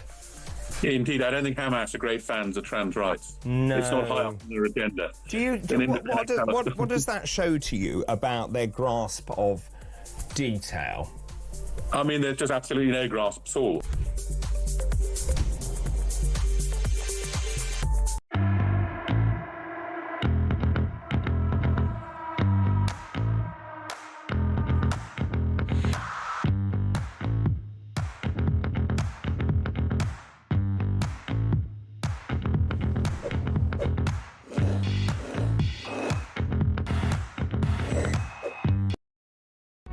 Across the UK, on DAB+, on your smart speaker, on your smart TV, and on your side. This is Talk. Well, Baroness Hoey joins us now. Kate Hoey is with us. Kate, thank you for joining me this morning. Lots to talk about politically, of course. But first of all, your reaction to the death of Pope Francis, please. Well, clearly for people all over the world, Catholics and others, this is a very sad day, and it's particularly sort of poignant that it has happened on Easter Monday. Of course, we've known he's been very ill, and it was remarkable that he was able to go yesterday to actually go onto the balcony and see all those people who'd come to see him. So, I have great sympathy with all the people in Catholic faith. He was a great age. 88 is not a young age to pass away. But I'm sure that, and as Anne Widdecombe said earlier, that he's left a great legacy. And the interesting thing now is going to be who actually replaces him. And we will see after that conclave in a few weeks' time. Of course, the Pope's funeral will be in 3 or 4 days' time. On to political issues here in the UK, and I should say that Keir Starmer has paid tribute to Pope Francis as a pope for the poor, the downtrodden and the forgotten. He's commented on that. He's commented on a couple of different issues. He's just back from holiday. I just wonder, one thing that is notable by his absence, and indeed the Daily Mail has said Starmer must break his silence on the trans judgment. Do you believe that's the right course of action for Keir Starmer? Because I'm not sure that waiting until Prime Minister's questions on Wednesday is perhaps the right option. What do you think, Kate?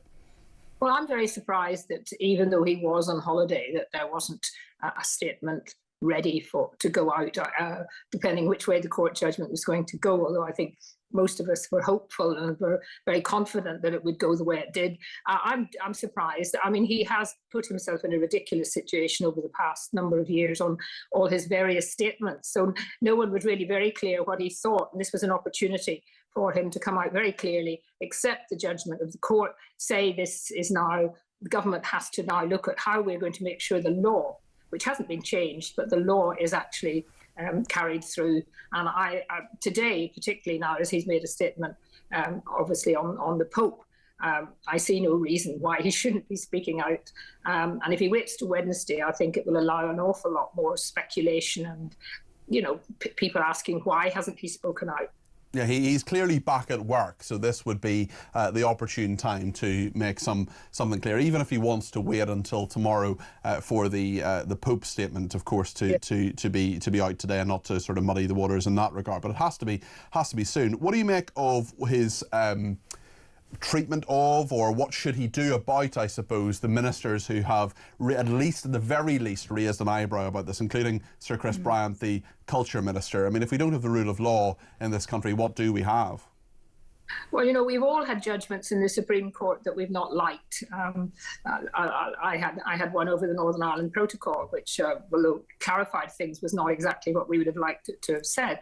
And you have to accept. I mean, either you believe in the rule of law or you don't. And, for someone in a position like Chris Bryant, who's actually not just a member of Parliament, but a member of the government, is quite really strange. And the fact that they're all sending these messages around to each other, shows that there are an awful lot of people in the Labour Party and Labour MPs who don't actually accept the Supreme Court judgment and still cling to this ridiculous idea that, men should be able to compete in women's sports, for example. I mean, that's the bit to me that is really, really important that's been clarified now by the government, and hopefully all governing bodies will follow that and make sure that women are not going to be able, they have to compete against people who are stronger than them, who have, definitely not a great advantage, and also for safety reasons. So I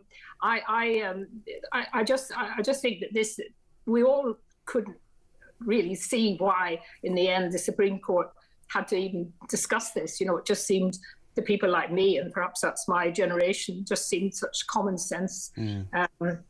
And I just hope that the Prime Minister comes out and makes it very, very clear, whatever he's said in the past and whatever his ministers are saying, that this is not acceptable to do anything other than completely go ahead and go along with the Supreme Court judgment. And I think Sir Chris Bryant should be really reflecting on what he said. Of course, he didn't say it publicly, so I suppose he didn't realise that it would get into the public domain.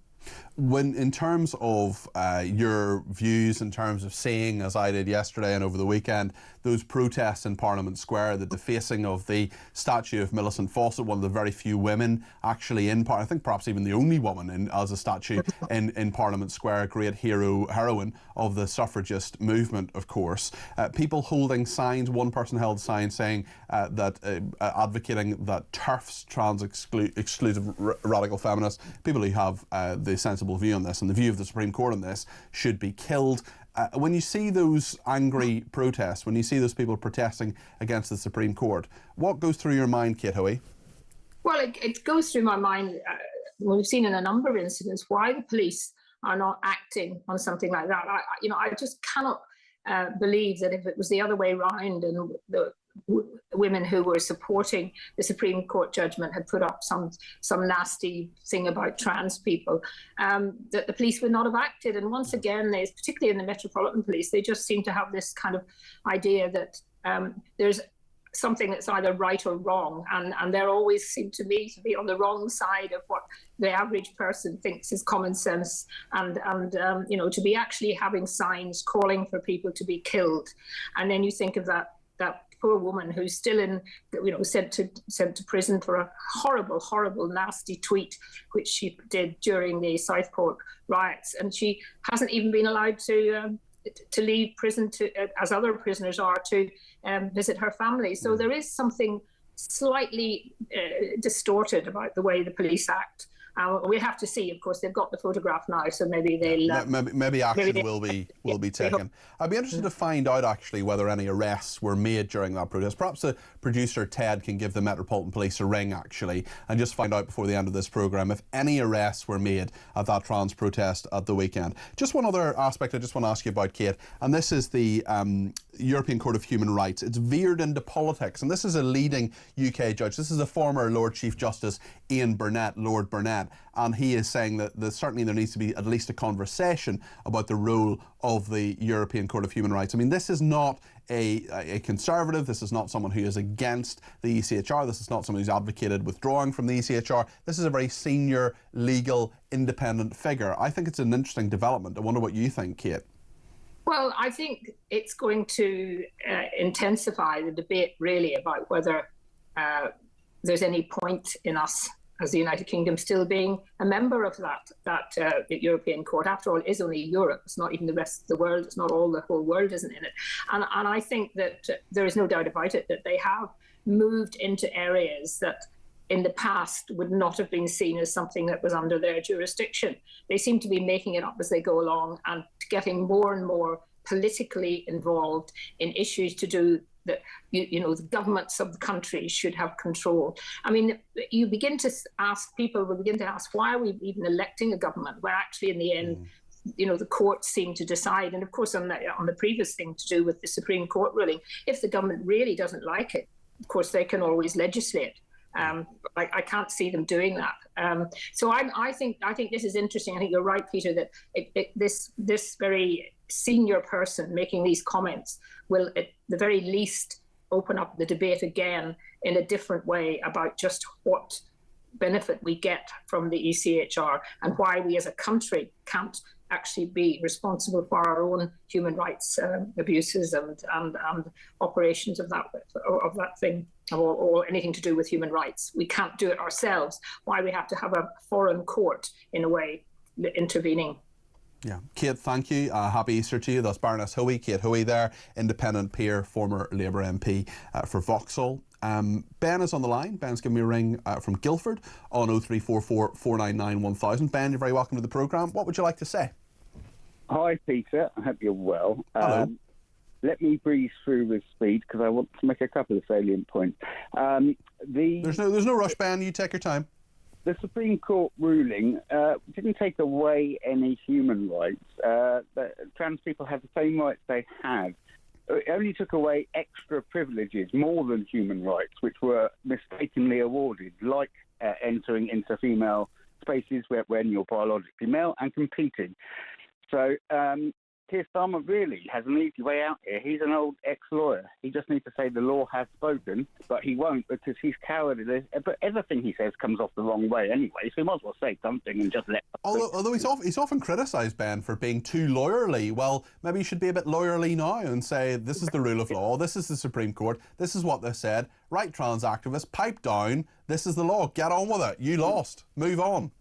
Well, I've been in a very big online debate with some big names, and I made 2 points which can't be argued with. One, the world female boxing champion of the Olympics is a man with a penis, and two, a man strikes 162% harder than a woman, faster than a woman, and has 162% more bone density.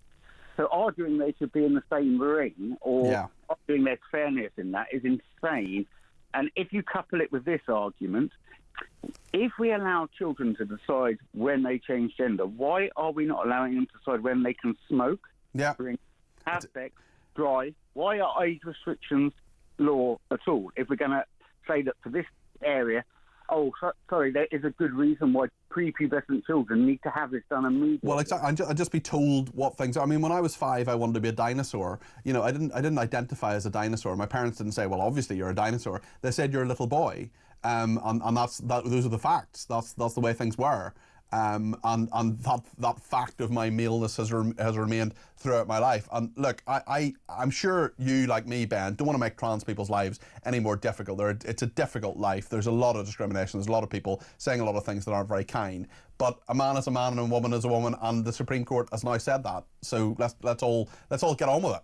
Yeah, and it's just a win for logic and reason, isn't it, Peter, really? There's no illogical or unreasonable thing happening here. Yeah. The trans community is up in arms, but that is not logical or reasonable, and I can tell you their arguments are just full of swear words. I've had to ask about 500 people not to swear or threaten my life. Dreadful. And that's just a casual day for most people. Well, we just need to, Ben, we just need to find a way to disagree without being disagreeable. And I just think so many, you know, if you're going to go around Parliament Square with a sign that says the people who disagree with you should be hanged, well, that person should be arrested. And we're going to find out from the Metropolitan Police if any arrests have actually been made from that protest, because I know with the pro-Palestinian protest that there have been a very, very few arrests for people who are calling for people to be put to death who disagree with them. Ben, thank you. That's Ben in Guildford there. Some good points from him. If you want to add to the conversation, plenty of time between now and 1 o'clock at 0344 499 1000. Slightly different schedule today, of course, because it is the bank holiday. I'm here till 1 o'clock, then David Bull is here between 1 and 4, Jeremy between 4 and 7, and then Alex Phillips is here between 7 and 10. Then Phil Dave is sitting in for Patrick Hoskin between 10 and 1. So slightly different day. Today it is, of course, the bank holiday, so people like me are allowed out. So David in Lancashire, thank you for your message. He says, "I'm so sorry to hear about Pope Francis's death. Our late Queen and the Pope have much in common, especially a strong sense of duty and respect for all, both working right up to the end. God bless these people. Not many of them around now, which makes them stand out so much more when they do come along." Great show, Peter. David, what a lovely message. That is a really heartfelt and kind and well-observed message. Thank you for it. If you want to add to the conversation today, the number is 0344 499 1000. You can text me at 722. With the word talk in your text. You can tweet me at talkTV, follow me at Peter Cardwell. Send me a voice note, give me a ring, or send me a WhatsApp text message on that main number, 0344 499 1000. Stay with us.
across the UK. On DAB+, on your smart speaker, on your smart TV, and on your side. This is Talk. Lots of people getting in touch. I've just been looking at my Twitter there over the break there. Lots of people getting in touch, including Julia. He says, it's all very well saying Starmer is on holiday. However, it hasn't stopped whoever is regularly tweeting under his name about various other things, but there's a deafening silence regarding the Supreme Court ruling. It's a fair point. Look, he's been on holiday. I'm sure the Easter message was ready to go. They knew Easter was happening. He's back at work today. So, Keir Starmer, what do you think about the Supreme Court ruling? Let us know. Tell us. We're your nation. You're the Prime Minister. Let us know what you think. Caroline says, morning, Peter. Why are there no such protests against trans men or real men? It's all trans women or real women. Where are the female transitioned into men regarding prisons and toilets plus all sports that transgender women take part in? And Ed says, the police do nothing about hate crimes against people who are physically disabled or mentally ill. I know someone whose house has been vandalised several times. He can't afford repairs. You don't get criminal damage compensation unless someone is convicted. And certainly those non-crime hate incidents do seem to be absurd. Debbie's been in touch and says the silly trans activists should just be ignored now. Don't give them airtime to start an argument. It's the law and that's it. So a very straightforward opinion from Debbie there, and thank you for it. Plenty of common sense. We are the home of common sense. We want to make sure you get your voice on the air this Easter Monday. What do you think about the trans debate? What do you think about what we're going to talk about next? Ukraine. 0344 499 1000. Give us a call. And Alicia is on the calls today. And if you have never given us a ring before, today is the day. 0344 499 1000. You ring up, you make your point, and then we will put you on the air between now and 1 o'clock. We'll get as many calls on as possible. I want to talk now about Ukraine because there was apparently an Easter truce, but that's a lie, according to President Zelensky. Both sides are accusing the other of breaking the truce. Putin did it sort of unilaterally. It wasn't something agreed. He said, this is happening. It's going to be 30 hours. But both sides said that that truce was broken. Colonel Simon Diggins is with me. He's a military and defence analyst and obviously a former senior officer in the army. Simon, thank you for joining me this morning. What do you think the point of this truce was, if it even was a truce in the first place? I think it was. Good morning to you, Peter. I mean, I wish you a happy Easter as well. Happy Easter. I think the point of the truce, from the perspective of Putin, was to try and indicate, really to string along President Trump, that he was serious about the peace negotiations. But of course, it was also a very holy occasion, and it's one of the rare occasions when the Eastern Orthodox Easter has coincided with that of Western Christian nations as well. So there was a sort of opportunity there to show that there was a, if you like, a legitimate aim and a legitimate reason for peace. But the reality on the ground appears to be somewhat different. We've heard reports up to 2,000 in breakages of the ceasefire arrangement, mostly through shelling. Though President Zelensky's latest remarks suggest that no aerial attacks have taken place. So that's obviously something which should be encouraged. What about the American dimension of this, Simon? I think the Americans are in a very difficult place. And we heard last week, we had a conversation there where last week the president was saying if there's no deal within a few days, they're going to walk away from it, which is a nonsense way to carry on. I think he did hope for some kind of quick deal, not as quick as the 24 hours he promised during the election campaign, but he was hoping that there would be something there. But I think the way he went about it was essentially to ignore Ukraine, to ignore Europe, go over the tops of both and try and deal direct with Putin, was always going to fail. What he's basically done is given it away to Putin. He removed all the kind of points of leverage that one might have over Putin's desire for a ceasefire, and essentially has tried to bully Ukraine into accepting not just the minerals deal, but also basically peace on Putin's terms. And I think that leaves Ukraine in a very difficult place, but I also think it leaves President Trump in a very difficult place as well. Yeah, and certainly it's hard to see where this goes from here in terms of peace in Ukraine and where, Steve Witkoff, for example, involved in all of this as well. And really, I suppose the question is, do the Americans run out of patience? We heard Marco Rubio the other day, the Secretary of State, their foreign minister, saying if nothing happens fairly soon, well, actually, we may well just move on to other things. That won't be good for anybody. No. And I'm not sure how you can just move on from other things unless you've got the attention span of a gnat. Ukraine is a war in Europe. And regardless of what J.D. Vance and other people have said about Europe and the way in which the Europeans are perhaps not defending themselves properly, ignoring Europe and pretending this war isn't happening, and that Putin is not an aggressor, is just naive. And I think that's not going to work very well. But it then does put very seriously the onus onto the West. Of the rest, which is not America. And I want to ask you about that, Simon, actually, because we had what I see. I mean, you're the expert, quite literally, but I saw this sort of strange period where we had the Americans saying, actually, we'll sort this out, leave it to us, NATO, not interested in what other NATO countries say. We're actually going to disagree a lot with what Germany, France, other NATO nations say. We've got the initiative here. We're going to sort this out in Ukraine. Now, of course, that vacuum may continue, and are those NATO other countries like Britain, like France, like Germany, actually standing ready to fill it and to take the initiative here? And where are we with that? And also, will they have the authority to do that? Because that's a big question. When their authority, when they've been cut off at the knees previously, and then say, well, actually, no, you fill the void now, is that a realistic way forward? I mean, I think it may not be realistic in the short term because I think they have, but I don't think they've really got much choice. But we're not in a great place to do this. And I was looking at some of the information that's coming out about British Aerospace's plans to ramp up the explosive production for 155mm rounds, which is, the artillery is the weapon of choice in the Ukraine war. They're talking very boldly about a 16-fold increase, but within 2 years, and that's the difficulty. I mean, America from 2022 onwards starts to build up its ammunition and its armaments factories in a way it hadn't seen since the Second World War. But the Europeans are only now trying to do this in the teeth of potentially the Americans pulling the plug on supply to them. So, I mean, what my greatest fear is this is too little, just too late. I mean, an American analyst said that to me a year ago. He talked about, $1 too little, 1 day too late. I fear it now will be €1 too little, one day too late from the European side as well. But I fear we have really got no choice. And we've got to try and find ways now to bolster Ukraine and look to the future. And that really has got to be for the Europeans to do, because America is no longer a reliable ally. It's really interesting you mentioned that, actually, John Healey, the Defence Secretary, just talking about those munitions, those RDX explosives using 155mm rounds for British Army guns and other weapons, this move to manufacture far more of them, to increase the ability to produce explosives. A story in the Times today.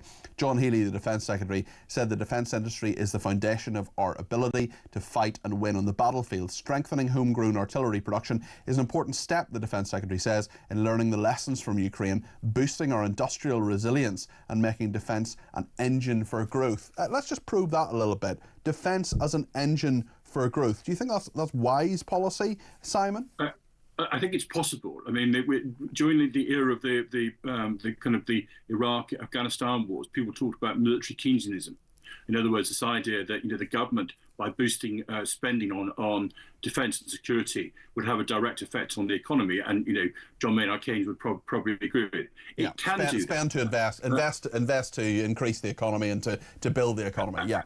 Absolutely, and I think there's a strong element to that. Indeed, one of the drivers behind the review that we're all looking forward to, the new integrated defence review, is this idea of defence being a driver of technological advantage. And historically, of course, that has been the case. But that's what you might call a benefit. It kind of happens down the line. Our slight difficulty is actually what we actually need to have is the production now. And that's the real challenge. I mean, of course, it's good news that maybe in 2, 3, 4, 5 years' time, we have a much more resilient defence industrial base, a much more resilient country in terms of all sorts of other issues. But the challenge is now, and it's not like to go away. So we really have got to work very hard at how we bring those things together. I wonder if you can answer a question from Alan, who is one of our viewers and listeners. He's sent me a message on WhatsApp, 0344 499 1000. You can give me a ring on that number too. He says, "Happy Easter, Peter. On Ukraine, can Simon perhaps explain why we are even involved in Ukraine? I've never been able to work it out," says Alan. Maybe you could just tell Alan why you think we're involved with Ukraine, Simon. I think the reason we're involved in Ukraine is because at the heart of, if you like, the post-war project in Europe, starting in the Western Bloc, which prior to the end of the Cold War, and then with the end of the Cold War to moving across the seas, is this idea of two things. Firstly, Europe as a kind of island of peace, whereby we settle our agreements by negotiation, by argument, and by the rule of law. But also very specifically, where there is challenges, we don't use force in order to adjudicate, and we certainly don't use force essentially for territorial aggrandizement. There are many parts of Europe now where there are still minorities of populations, where there are different groups of people who have different understandings of what the past was and therefore the future.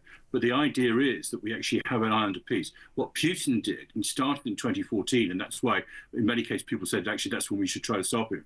What Putin has basically tried to resurrect is this idea that the use of force, the use of aggression, is an acceptable way to solve problems for the future. And I think that's why he is so dangerous. And he won't stop there. I mean, you look at what he believes in, you look at how he thinks about the world. His worldview was formed by the Cold War. He was a KGB officer in Eastern Germany, in the Deutsche Democratic Republic. And he sat there and he saw, this is good. He saw it as good because it actually defended Mother Russia. Everything's happened since the end of the Cold War as far as he's concerned. And he calls it a geopolitical disaster. And his policy, he's taken time over it, but his policy is to reverse that. That will have a material effect on how we in the West actually live our lives, and it will not be to our advantage. That's why Ukraine is the front line, as far as I'm concerned, and many other people are concerned as well.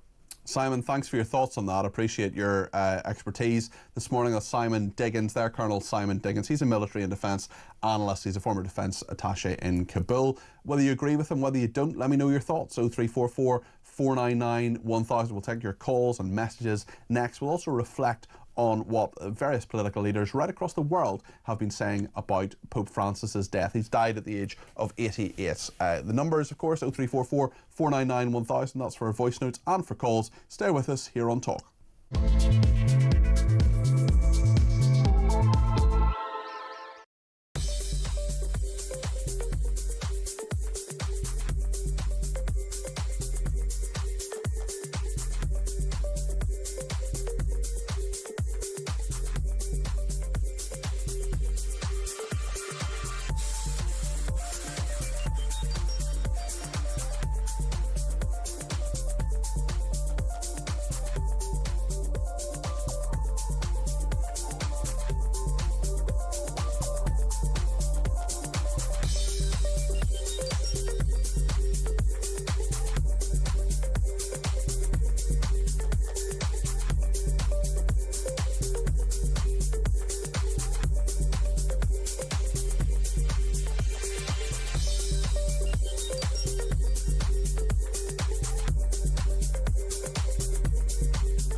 Does not like President Trump. I know everybody's trying to make it out as though they're buddies. They're not. President Trump is the president of the greatest nation in the world, the United States of America. Russia has a dictator president and will kill off their enemies, kill off their political enemies. It is a mafia, and they are attacking innocent people in Ukraine. We need to make sure we're protecting Ukraine, because protecting Ukraine is America first. Russia will not stop with Ukraine. They will keep going.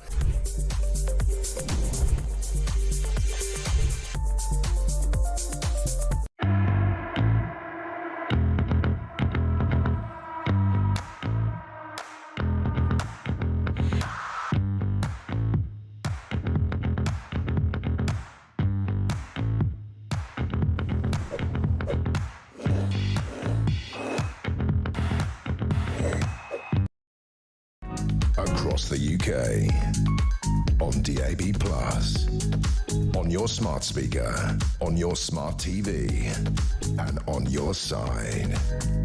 This is Talk. Vivian has given me a ring on 0344 499 1000. She's on the line from Devon. Vivian, you're very welcome to the programme today. What would you like to say? Hello. I spoke to you yesterday about disabled toilets I being remember. used. Yes. And everybody said, oh, just use the disabled toilets as if we were irrelevant. Well, I agreed with you, Vivian. I thought that disabled people need to have their voice heard, and you gave them that voice yesterday on this programme. Have you further thoughts today, Vivian? Well, you spoke to a lady earlier, I think, from Sex Matters. Helen Joyce, that's the one, yeah. And you mentioned my phone call. I did, yeah. I've been thinking about it since then, actually, Vivian, because it's an aspect of this very, very important debate that I hadn't honestly thought of before. You raised the point, and I'm very, very glad you did. And the lady had absolutely nothing to say about it.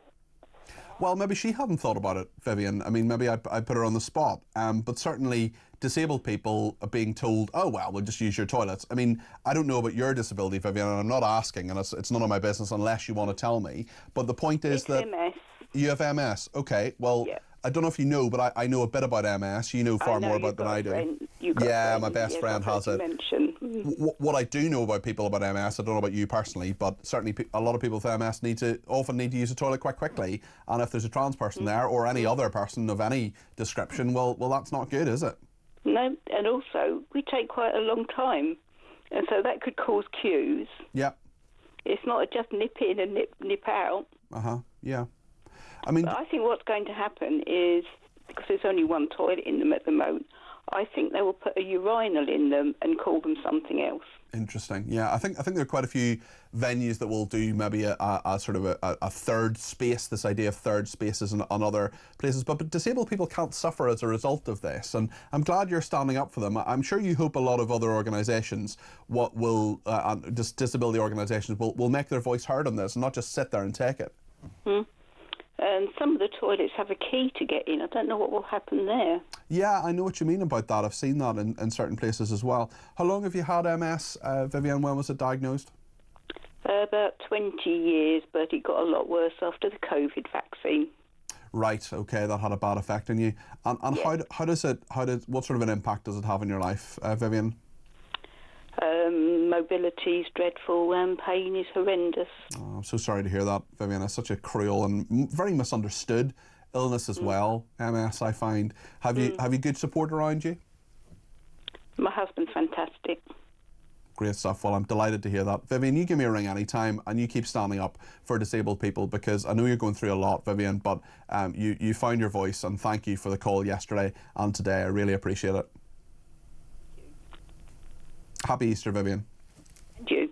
Okay, thanks. That's Vivian in Devon there. And thank you to Brian, who says, Happy Easter, Peter. Didn't Trump say he would ruin Russia economically if Putin didn't come to peace talks? Well, come on, Trump, put your money where your mouth is. We will see what happens. It will be a fascinating time.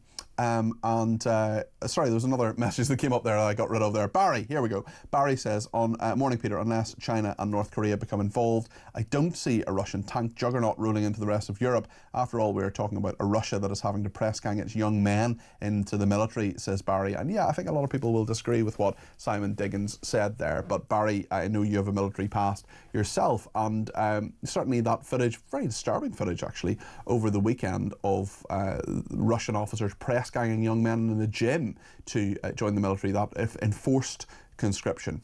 Stephen Cambridge says, Cardi P, I have 2 Ukrainian refugees in my house. Since the war started, I've had 5 different ones. It annoyed me when people kept saying about 250 hostages in Hamas hands, but Russia has taken thousands of Ukrainian children as hostages. It's never talked about. Good show, says Stephen Cambridge. Well, Steve, thank you. We've talked about it now, and certainly we have talked about it before, but as you said, it's a neglected issue, and the future of those Ukrainian children is something I think we all need to concentrate on and worry about, and it should become a much bigger issue than it is, Steve. So thank you for that, and thanks for highlighting that. Talk's Nick Ellerby has been taking a look back on Pope Francis. Pope Francis has died at the age of 88. That news was announced this morning. Many tributes from right around the world, including political leaders here in the UK. Let's have a look at Nick's reflections on Pope Francis, who has died at the age of 88.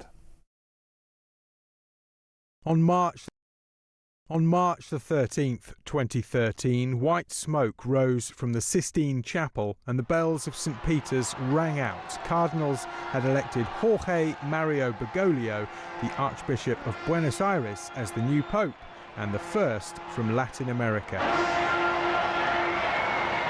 He took the name Francis after St. Francis of Assisi, a title which signifies a simple and humble life. Pope Francis was born on December the 17th, 1936, in Buenos Aires, one of 5 children to an Italian railway worker and his wife. He was named Cardinal of Buenos Aires in 1998. In his home city, he was known for his humility, taking the bus rather than being chauffeured around in an official car and cooking his own meals. At the end of 2013, Pope Francis was named as Time magazine's Person of the Year for pulling the papacy out of the palace and into the streets. The US magazine said he'd captured the world's imagination with his humility and focus on the poor. During the coronavirus pandemic, Pope Francis asked the world to rethink its economic and social systems, which, he said, were widening the gap between rich and poor.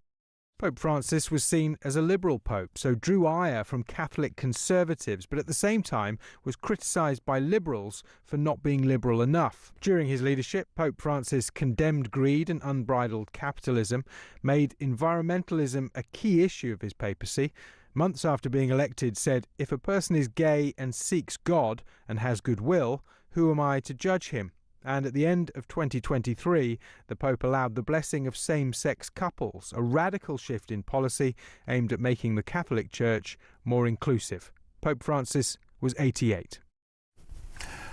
Nick Ellerby there reflecting on Pope Francis, as have so many political leaders. Sir Keir Starmer, the Prime Minister, paying tribute to the Pope, saying he was a Pope for the poor, the downtrodden and the forgotten, saying hope was at the heart of his papacy. Deeply saddened to hear of the death of His Holiness Pope Francis, says Sir Keir Starmer, his tireless efforts to promote a world that is fairer for all will leave a lasting legacy. On behalf of the people of the United Kingdom, the Prime Minister said, I share my sincerest condolences to the whole Catholic Church. Kemi Badenoch, the Conservative leader, Pope Francis spent his final Easter yesterday bearing witness to the faith he devoted his life to, a quiet presence at a time when the world needs humility, courage and conviction. His death on Easter Monday feels especially poignant. He reminded us that leadership isn't about power, but about service. When I met him in 2022, he spoke warmly of the UK and the values we share. In a world that too often turns away from faith, he stood firm. May he rest in peace. Nigel Farage, the leader of Reform UK, said, my sympathies go out to all in the Catholic Church following the death of Pope Francis. I met him and liked him very much. Sir Ed Davey, the leader of the Liberal Democrats, Pope Francis's passing is a profound loss to millions across the world. He was a leader of compassion and courage, speaking up for those in need and calling for peace in a world too often divided. His influence reached far beyond the Church. He offered hope by reminding us of strength and kindness and faith. We should remember his example, stand up for what's right, care for others and hold on to compassion and hope. John Swinney, the First Minister of Scotland, it is with deep sadness I heard the news this morning of the death of Pope Francis. He was a voice for peace, tolerance and reconciliation in our society. He brought comfort, assurance and hope to many. May he rest in peace, says John Swinney. Gavin Robinson, the leader of the Democratic Unionists in Northern Ireland. Pope Francis was held in deep affection by many in Northern Ireland. We extend our respectful sympathies to all those grieving his passing. While many within the Unionist community may hold differing theological views, it is important to recognise the profound respect and admiration that many of our fellow countrymen and women had for the humble caretaker who entered the priesthood and died as the head of the Roman Catholic Church. At this moment, we acknowledge their sorrow and offer our sincere condolences. Well, after 12 o'clock, we're going to be speaking to Marco Colombo. He's an Italian journalist. He's based in Rome, and he will be telling us what is happening there. If you're watching on the screen, you can see live pictures now of St. Peter's Square, much busier than usual. Of course, many people going there to pay their respects to the Pope. There'll be many people travelling to St. Peter's Square because the Pope's funeral will be held in a few days' time, of course. The Taoiseach, Michael Martin, has paid his respect to Pope Francis as well. He says, on behalf of the government and the people of Ireland, I offer my heartfelt sympathies and my deepest condolences to all who mourn him. Pope Francis's long and distinguished papacy was marked by his unwavering commitment to the principles of compassion, peace and human dignity. He spoke out for the poor, the marginalised and the oppressed. His solidarity with refugees, his calls for climate action and his insistence on global peace and equality set him apart as a champion of justice in the modern world. On another story we're talking about today, the trans protests that happened over the weekend in London, in central London, in Parliament Square. Talk has heard back from the Metropolitan Police about whether or not there were any arrests made at the weekend in regard to the trans protest in Westminster. We know that there were people holding signs calling for the deaths of those who thought a man is a man and a woman is a woman. Death to TERFs, they said. A Metropolitan Police spokesman has said no arrests at this stage. Inquiries are ongoing. There's a shock. We know that, of course, they'll be looking at all that footage. The person who carried that sign calling for the death of people who disagreed with the Supreme Court, that person should be arrested and the full force of the law should be upon them. That is so abundantly clear. Lots more to discuss. We'll be talking to Marco Colombo. We'll be talking to Conor Tomlinson as well. Conor Tomlinson, perhaps quite critical of what Pope Francis did and the values that he had. We'll talk to Conor, who is a Catholic, of course, as well in just a second. We'll also go live to Rome, finding out what will be happening there over the next few days and how Italy is mourning. Giorgia Meloni, certainly the Italian Prime Minister, has been talking about her profound sadness. We'll reflect your thoughts too, not just on that, but on prison officers getting tasers and whether Donald Trump should address Parliament. Stay with us.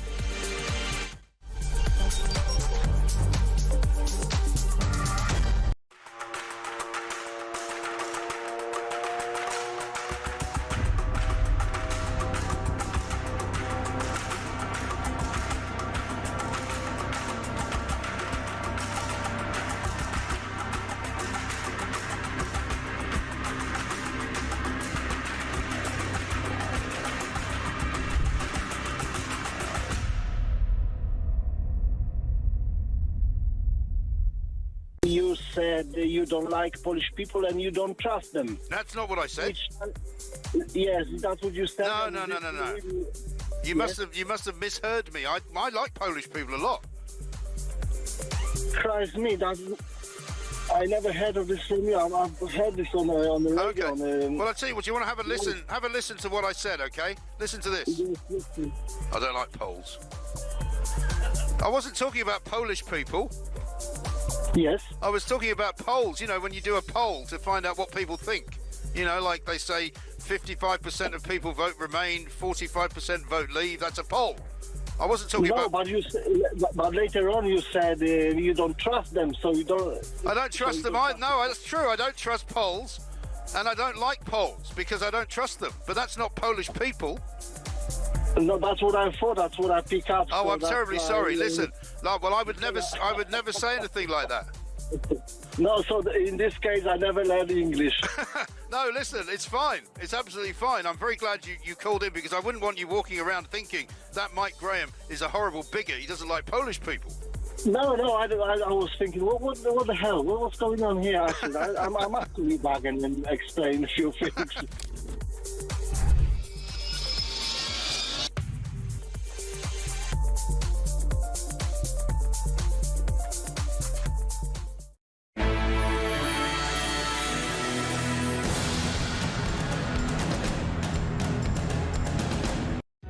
Across the UK, on DAB+, on your smart speaker, on your smart TV, and on your side.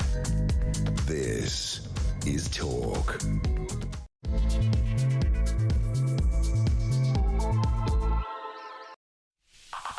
Good afternoon, this is Talk. Peter Cardwell here in for Julia Hartley-Brewer today. Don't worry, she's back tomorrow. Plenty to discuss this morning, this afternoon actually, including the death of Pope Francis, who has very sadly died at the age of 88. We'll go live to Italy in a moment to discuss that and see pictures of St. Peter's Square, where many Catholics from around the world are heading to mourn Pope Francis. The funeral will take place in a few days' time. We'll also speak to Conor Tomlinson, a Catholic who is perhaps a little bit more critical of what Pope Francis did during his time whilst mourning him as well as a Catholic. We'll talk about the politics today as well. Sir Keir Starmer under mounting pressure to publicly back the Supreme Court. Does he believe in the rule of law or not? The Prime Minister has so far not let us know on this issue. It's been 5 days since that ruling. The Daily Mail front page, Starmer must break his silence on trans judgment. We will see whether he does.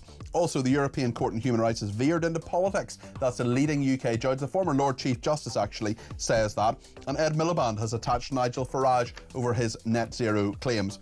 Lord Fuchs is going to be with us later on, Labour peer, former minister under Tony Blair. He says that that Donald Trump, it would be inappropriate if the president spoke to Parliament, gave an address to a joint session of Parliament, and says that the US president's attitude towards and comment about the UK, parliamentary democracy and the NATO alliance and Ukraine mean that he shouldn't make the address. We'll also talk about prison officers are to demand tasers should they get them. Let me know your thoughts on all of this. 0344 499 1000. Plenty to talk about between now and 1, as I say. 0344 499 1000. You can text me 87222 with the word talk in your text. You can tweet me at talkTV. Follow me at Peter Cardwell. You can send me a voice note. You can send me a WhatsApp text message or give me a ring on that main number 0344 499 1000. Stay with us here on Talk.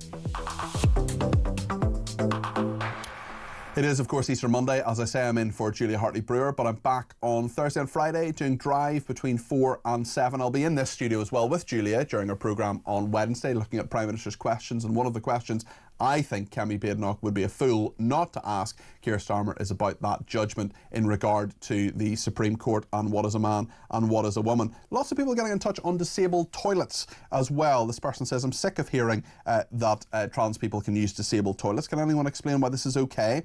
I'm paraplegic, says this texter and tweeter. I'm paraplegic and suffering spinal trauma, which affects my bladder. I have no time for non-disabled men in a queue. Sorry, but we hold these items for a reason. And he in a photograph he sent me, shows me this, the radar key. This is the radar national key at 9,000 disabled toilets in the UK. The holder of this card has a medical condition and needs to use the toilet urgently. So those keys that go into disabled toilets, and this person holds one of them. Debbie says they won't use the disabled toilets. That's not their mission. It's just another way of silencing women coming from the hostile countries. Teach the men of the country to be kinder and let them use the male toilets. Pete in Croydon says on Ukraine, all this talk about Donald Trump giving up. If the election went Kamala Harris's way, would she try to have stopped the war? Probably not. And where was NATO when Russia was on the Ukraine border 3 years ago? There was condemnation, but no real action. They're a bunch of hypocrites, says Pete in Croydon. And Gary says, your guest said that Trump can't ignore the war in Ukraine. I disagree. I think he can ignore it because not only does he see it as Europe's problem, he doesn't care about Russia because unlike China, he doesn't consider it to be a serious military or economic threat to the United States. If there is to be no financial benefit to the US in a rapid peace deal, he was always going to walk away. Time for the woke leaders in the EU and the UK to grow a pair. Good luck with that, says Gary. Well, your opinions are coming in thick and fast. Keep them coming, 0344 499 1000. As you'll probably be aware, Pope Francis has died. The Vatican has told us that, and there are very, very many people in St. Peter's Square at the moment in the Vatican City. Francis became Pope in 2013, and in recent years, the 88-year-old has been forced to cancel some events, some at the last minute, because of his health. But what we do know is that he met J.D. Vance yesterday, the Vice President of the United States. In recent days, he met the King and the Queen. In fact, on their 20th wedding anniversary, they had a private audience with him. He was meant to meet them publicly, but of course that didn't happen because the Pope was unwell. And indeed, the King has paid tribute to the Pope and said, His Holiness will be remembered for his compassion, his concern for the unity of the Church, and for his tireless commitment to the common causes of all people of faith and to those of goodwill who work for the benefit of others, says the King.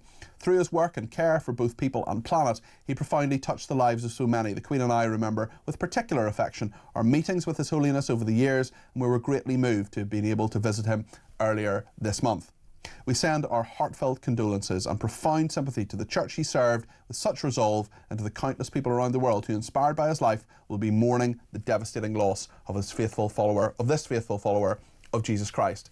Well, Marco Colombo is an Italian journalist. He's based in Rome. We can see those pictures of St. Peter's Square at the moment, busier than usual. I would imagine there are many people booking flights, booking trains, getting in their car and going to Rome, going to the Vatican City to mourn the Pope. His funeral will be held in a few days' time. Let's speak to Marco. Thank you for joining me this afternoon, Marco. A very big day, of course, for the Catholic Church, the 1.4 billion Catholics around the world, but for Italy and the Vatican City as well. Absolutely. We have to remember it's the Jubilee year, so 25 million pilgrims are expected in Rome. Some people were clearly shocked about the news today. I heard some interviews people were coming to see the Pope maybe again. The Pope yesterday was touring the square in his Pope mobile. It was an amazing recovery from the hospital days. So people, like with the Catholic faith, they were hoping for the best. It was good to see the Pope back meeting dignitaries. Yes, because he was in hospital recently with double pneumonia, and very few 88-year-olds would bounce back from that. Absolutely, especially at his age, 88. He was told to have absolute rest for at least 2 months, but he didn't do it. Now we probably know that he felt that something was happening. There is a speculation today that he had a stroke, so it was quite sudden, happened at 7:30 a.m. Italian time. But it probably felt like, this is my mission, this is my sacrifice. He always, even when he had a problem with his knee, he hasn't been able to stand for quite some time. He always said, I need to go through the sacrifice, I need to go through pain to show what my role is about. He definitely changed the language. It definitely changed the issues that the Vatican was talking about. Memorable, the way he presented himself to the crowd in 2013, back in 2013, saying "Buonasera," good evening, breaking the protocol. But he did break the protocol as an Argentinian, the first Latin American Pope, and as an Argentinian man of the people in several ways. When he went to Lampedusa to mourn the migrants that died at sea, the way he lived, he didn't live in the beautiful palace that we were used to see the Pope living in a lavish way. He was living in a small apartment. And in fact, the news, you were talking about what's happening now. So at 8 o'clock today, Italian time, is going to be put on display. Then they're preparing for the funeral. There's a vigil for the believers. So for a couple of days, and then there's going to be a vigil by the hierarchy of the Vatican. That Francis has changed the pomp, reducing it. So the way it's going to be displayed, it's much simple than its predecessors, and everything is shorter with less less luxury and less showcase. It's more like I'm just a simple man who reached his Lord. But also very important, he has decided, and this hasn't happened for a long time. He's not going to be buried in St. Peter's Square. Most of the popes will be buried. Almost all the popes, apart from a few ones in the Middle Ages that were in Avignon, most of the popes are buried exactly underneath that church there we see in the picture. So in the catacombs of the Vatican, where originally St. Peter would have been buried.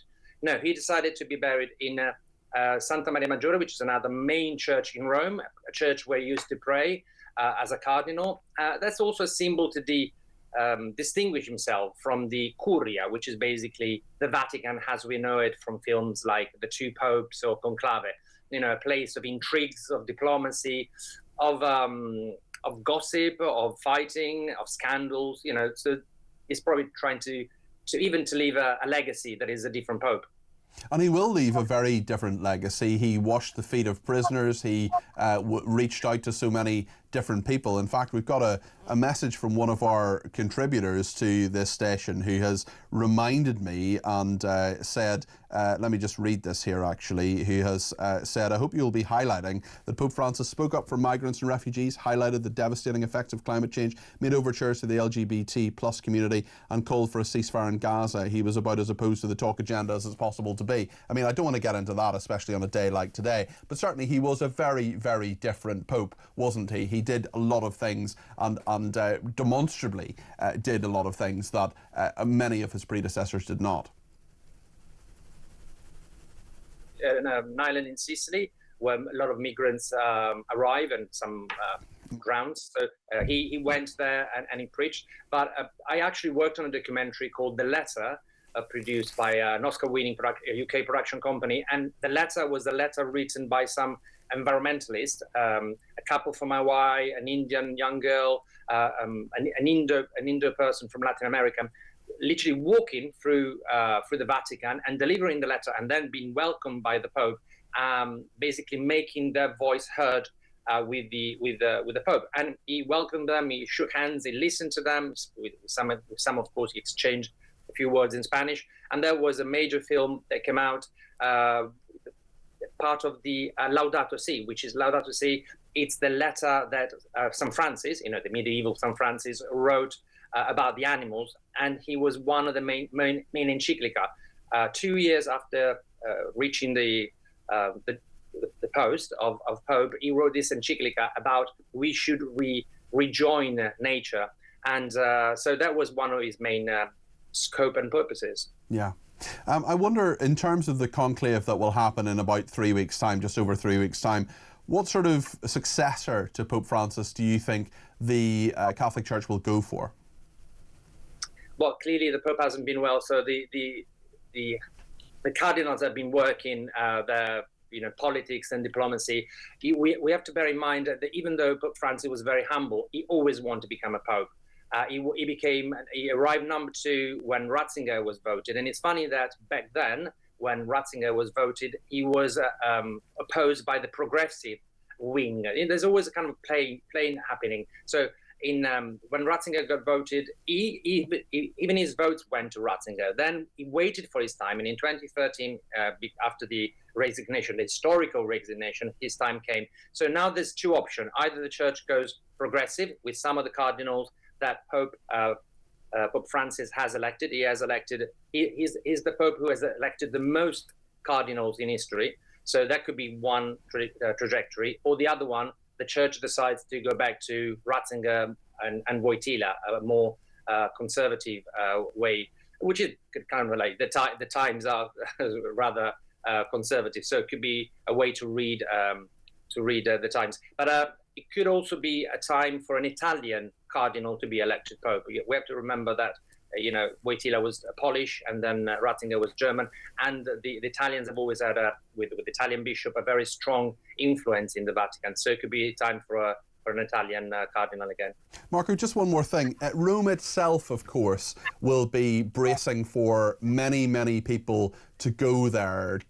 Hundreds of thousands, I would imagine. This has happened before, of course. It's happened at numerous different occasions. But what sort of preparations will be put in place? Because although it's not exactly a shock that the Pope has died, it has happened unexpectedly. And I wonder what sort of preparations will have been made, because these kind of huge events involving many, many people, many thousands of people, of course, go to St. Peter's Square and the Vatican every single day. I've been there myself. I've done the tour and all the rest of it. We're in a situation where Rome itself will be, the eyes of the world will be upon it, and the Vatican. Yes, I just experienced it with the visit of King Charles and Queen Camilla that I followed for 2 days. You have to remember that Rome is the only capital that is host to 2 capitals, the Vatican and the Italian capital. So they're kind of ready. Also, clearly, it's a joint operation of the Vatican forces and the Italian forces. They're kind of ready. They've been hosting the G7, the G20 to these kind of events. It will be something they've been preparing for some time. Previously, just to remember, 20 years ago, then Prince Charles had to postpone his wedding to attend the funeral of Wojtyla. So it's a major state event. You would expect all presidents, from Trump to probably King Charles again, all major head of states and prime ministers to come. Mm-hmm. So it's a problem with the mass, as you said, the masses coming to St. Peter's Square, as well as the security of head of states. It's definitely going to be an interesting time, but Rome has been ready for 2,000 years. Yes, indeed, and you'll be a busy boy too, I would imagine. Marco, I expect we'll speak again over the next few weeks. Marco Colombo there, an Italian journalist. He is in Rome himself, and no doubt we'll continue to cover this for talk as time goes on, because lots will be happening over the next few weeks, next few days. Of course, the funeral, then the conclave, and how long that takes, and the white smoke will eventually emerge from St. Peter's Basilica, and Habemus Papam will be said. We have a Pope. Lots to come on the programme, but just before we go to a break, let's hear a voice note from Mark in Lincolnshire. Morning, Peter. Great show as ever, matey. Just a quick message, really. It's Mark in Lincolnshire, of course. The Supreme Court ruling, nobody seems to be getting on to this fact. Right, Labour have been incredibly quiet. I mean, they've had a couple that have been a bit outspoken against it. But the Prime Minister, all the rest of them, incredibly quiet. They're far left, we know this. However, what people don't seem to be thinking about is they have a huge majority in Parliament. Mm-hmm. There is literally nothing stopping them amending the Equality Act, which would usurp this ruling. You know it, I know it, anybody with a brain who thinks about it knows it. And I'm just wondering, is that why we've not heard anything? They're planning their next move. OK, that's my thoughts anyway, Peter. Have a good show, mate. Thanks, Mark. Much appreciated. And yes, maybe that's what they're up to. Certainly the Prime Minister hasn't said anything about this. He's back from holiday today. He may well believe that, look, he's put a statement out on the Pope's death, and maybe he wants that to have some time, and that's the day that he thinks about it. But he can't go beyond Wednesday without saying something on this, not least because he will be asked at least 6 questions at Prime Minister's Questions by Kemi Badenoch. I will be reflecting on that. I will be talking to Julie Hartley-Brewer on this very show about that this time in about 48 hours' time. I'll be watching it so you don't have to. Lots to discuss still. We've got Conor Tomlinson coming up on all the politics of the day. Conor is a Catholic as well, who really didn't agree with an awful lot of things that Pope Francis did, although, of course, like the 1.4 billion Catholics around the world, he is mourning today too. We'll talk to him. We'll also talk before 1 o'clock about prison officers wanting tasers. Should they get them? Yes, is the answer. And MPs and peers have launched a campaign to block President Trump from addressing Parliament. We'll speak to one of them. Stay with us here on Talk.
What you see from Russia and what they try to project onto all of us, that Russia isn't actually as in control as I think it wants us to believe that it is. Because there was, as you say, if they're going after people just by going to the gym or emptying prisons, there was obviously the Wagner group that sort of, mounted that coup that almost toppled Putin in Russia a couple of years ago now, I think it is. So, they are not the strength and powerhouse that Putin would have us believe.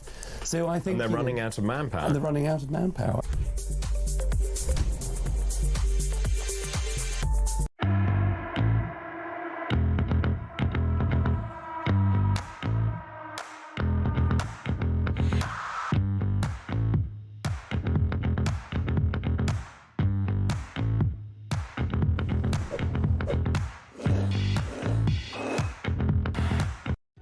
Across the UK, on DAB+, on your smart speaker, on your smart TV, and on your side. This is Talk. Well, Conor Tomlinson is with us now. He's a commentator and a Catholic. Conor, I know that you, like many of the 1.4 billion Catholics around the world and many others as well, will be mourning the death of Pope Francis, but his view on Catholicism, I imagine, was not the one that you shared.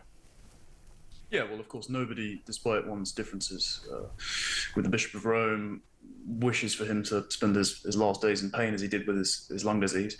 And so course, prayers go to him as he now rests in peace, and we've got a 15 to 20-day mourning period. But it is fitting that the Catholic Church gets a opportunity for renewal after Easter Sunday, because something I noted in a column recently is that young men like me are now the lion's share of catechumens. That means young men who are baptized into the church, having not previously joined it, this past Easter, mainly in Britain and France. And I know there's a large growth of Catholicism, particularly in the political scenes in the US as well. J.D. Vance being representative of this, Vance himself, who had his differences with the Pope this past weekend, but still tweeted out his condolences nonetheless. So it'll be interesting to see what happens after this 15 to 20-day mourning period, and whether or not the church decides to double down with its conclave of cardinals on a progressive successor for Pope Francis. I know he's packed out the College of Cardinals, so it's likely that someone who is going to continue his legacy will be put in, or whether they go to someone like Cardinal Sarah, who has criticised the prideification of much of Africa by institutions like the UN. There's plenty of candidates who are more likely to align with their views. It's just whether or not they get selected. You're right in saying I did have my criticisms of Francis, though. I mean, I think a lot of the time he allowed the progressive spirit of the age to divorce him from traditional Catholic social teaching and the gospel itself. He was a devotee of something called liberation theology, which a Romanian spy chief who defected from the KGB admitted was concocted by the Kremlin itself to create a revolutionary problem on America's doorstep in South America, particularly places like Argentina, where, of course, Francis hailed from. And this infected the Jesuit sect of the Catholic Church, whose main mission is the global abolition of poverty. Now, of course, that's a noble goal, but when you mix in some Marxist social teaching there, which is completely You don't honestly think Francis was a Marxist, do you? Yeah, his sort of intellectual inspiration was a man named Paulo Freire, who created something called critical pedagogy. It's a big word for basically the Marxist infection of education in South America. So he did actually believe this stuff. Now he was quite inconsistent, I will say. He did lean towards traditional Catholic social teaching on things like same-sex marriage. He tried to reconcile the progressive German bishops who wanted a complete acceptance of it, and to even sometimes install female priests and cardinals in there. And he did push back on that a little bit. But he was very compromising on that sort of stuff. He gave a very encouraging speech in 2020 saying that for Catholics to own pets and push them around in pushchairs rather than have children is selfish, and we're called to be fruitful and multiply. I remember that. I remember him saying that. And actually, a fellow commentator of yours on this station, who has very different political views, has contacted me to say, I hope you'll be highlighting that Pope Francis spoke up for migrants and refugees, highlighted the devastating effects of climate change, made overtures to the LGBT plus community, and called for a ceasefire in Gaza.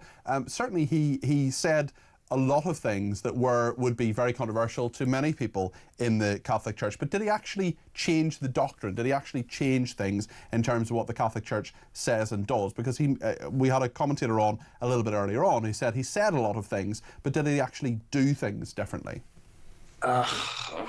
He did allow same-sex marriages to not receive a blessing, but something that was equivalent to a blessing. So he was trying to find a bit of a workaround for it.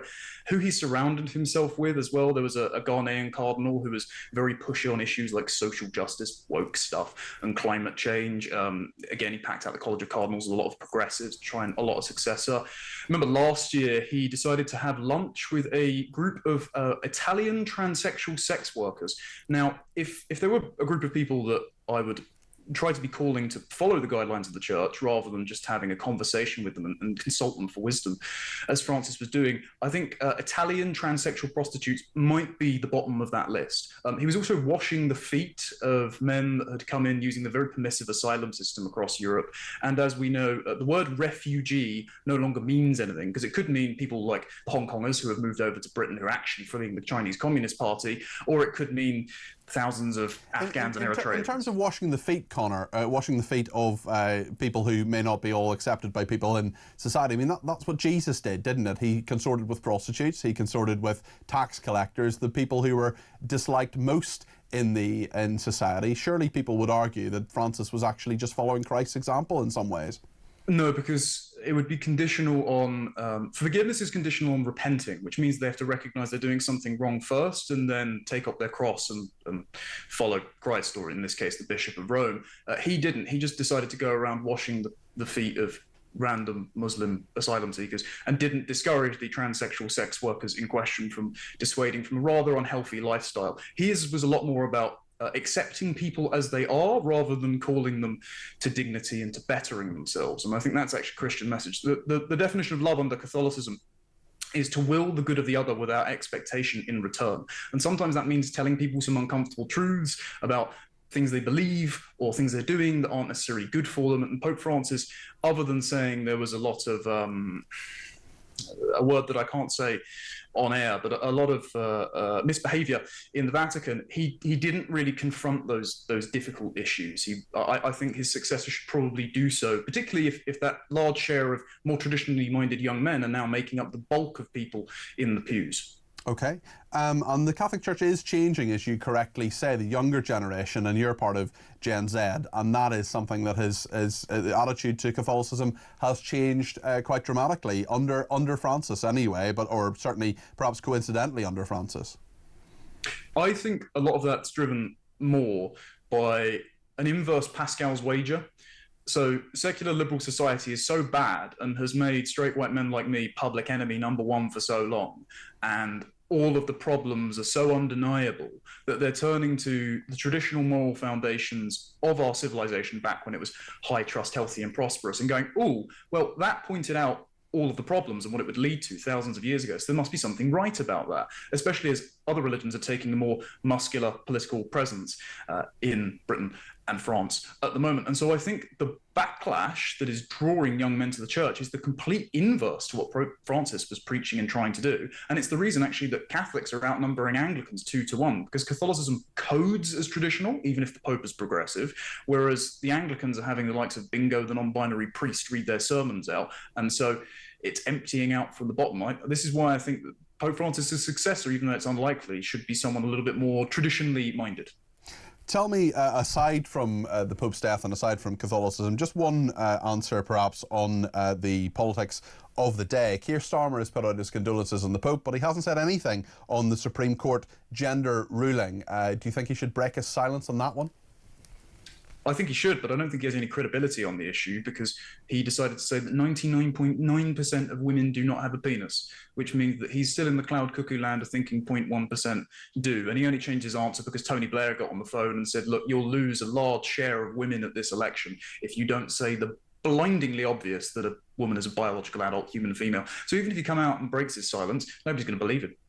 Very interesting thoughts, Conor. Thank you, Conor Tomlinson, a commentator and indeed a Catholic. Lots to discuss there. Let me know what you think. 0344 499 1000. We're going to talk in a second to Lord Fuchs, who is a former Labour minister. He says that he's written to the Lord Speaker, Lord McFall, to launch a campaign to block President Trump from addressing Parliament.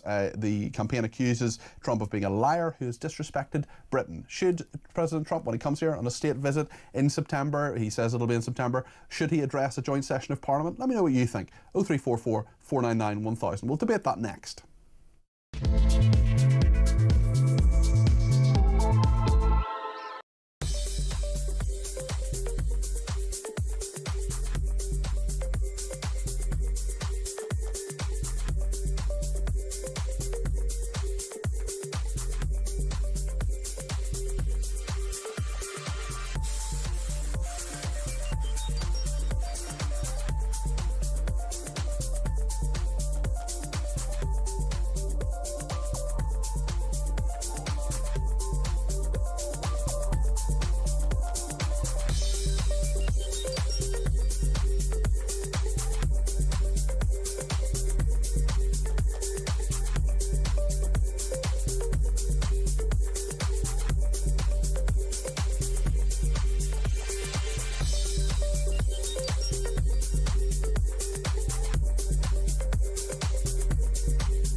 across the UK, on DAB+, on your smart speaker, on your smart TV, and on your side.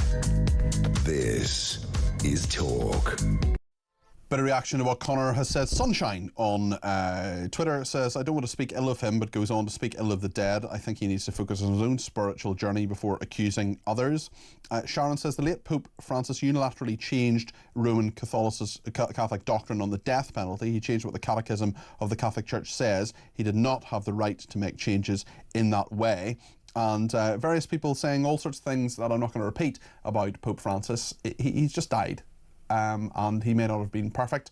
People are arguing he covered various things up. He should have acted in different ways in terms of various scandals that things had. Let's just be a little bit respectful. There's plenty of time to assess his legacy as time goes on. I want to talk now about President Trump, because he will be in this country for a second state visit in September, he says. Lord Foulkes is a Labour peer and former minister under Tony Blair. George, thank you for joining us today. I know you're part of a campaign to argue to John McFall, the Lord Speaker, that an address from President Trump to the joint session of Parliament would, in your view, be inappropriate. Can you tell me why you think that? Yes, happy Easter, by the way. Happy Easter. And I do think it would be totally inappropriate. I can understand why our government is dealing with President Trump and his government, because they have to deal with all sorts of governments. But Parliament is a different thing. Parliament represents the democratic views of the United Kingdom, and it is the essence of democracy. And for someone like President Trump, who tells untruths constantly, who believes that, who doesn't accept that Russia has invaded Ukraine, who has got some strange views on the rule of law and the courts, the decisions of the court, who fails to understand the true meaning of democracy. For him to be asked to speak to the Parliament of the United Kingdom, I think would be totally inappropriate. Tell us what you really think, George. We've had a number of addresses to joint sessions of Parliament. We've had Zelensky previously, the Queen, Nelson Mandela, and so on. The point of Parliament is to debate. Surely this would start a debate. And if people like you or others don't want to go to this, should it happen, well, surely you can just stay away and make your point in these kind of forums, or indeed in the House of Lords or the House of Commons. But we've never had anyone like Donald Trump before. He is nonetheless the President of the United States. That would be a huge snub, would it not be, to say all these other leaders who many parliamentarians have agreed with, they're welcome, but because we disagree with you, you're not. Indeed, on the last occasion that Trump visited the United Kingdom, John Bercow was Speaker, and he refused to invite him to address the two houses of Parliament. So I think there's a precedent on that, and I think now it's even I don't think John Bercow is someone we should be holding up as a great paragon of virtue, someone who was shown to consistently to be a bully. He's not exactly someone who can objectively observe how other political leaders act. I'm just saying there's a precedent, and okay. now it's even worse, because when you look at what Donald Trump said on Monday, he said one thing. On Tuesday, he says something different. He says he's going to solve the Ukraine war in 24 hours. 8 months later, it's still going on. He refuses to accept that Russia invaded Ukraine. And all of us in the United Kingdom Parliament know that. And we are supporting Ukraine. And it would be entirely inappropriate for those of us who all support Ukraine in this awful attack by Russia, were to invite along someone who is really an apologist for Putin. He would be an apologist for Putin in front of the United Kingdom Parliament, would be entirely inappropriate. Yet the leader of your party, of the Labour Party, I'm not saying you necessarily agree with this, has gone to Washington, has sat in the Oval Office with him, is dealing with Donald Trump because he is the President of the United States. And some people would argue, look, you may not agree with him, you may not think his record is perfect, you may strongly disagree with him, as you clearly do, George, and I get that, I understand that. But at the same time, he is in that position, and you've got to deal with the people you've got to deal with, especially when they are your allies and the special relationship is there. Well, governments have to deal with them, but not parliaments. Parliament represents the democratic essence of the United Kingdom. And for House of Lords is not democratic, is it? Well, no, I'm in favour of reforming the House of Lords. That's a separate debate. Yet still you sit on it. Okay, Senate George. of the nations and regions, but certainly the House of Commons, of course, is democratic. And for that democratic forum to be given to someone who is so appalling, like Donald Trump, who, as I say, would be seen as an apologist for Putin in that area, and who doesn't accept, doesn't give attention and respect to his own democratically elected Congress, to the House of Representatives and the Senate, who doesn't accept the rule of law, who doesn't accept court judgments in the United States.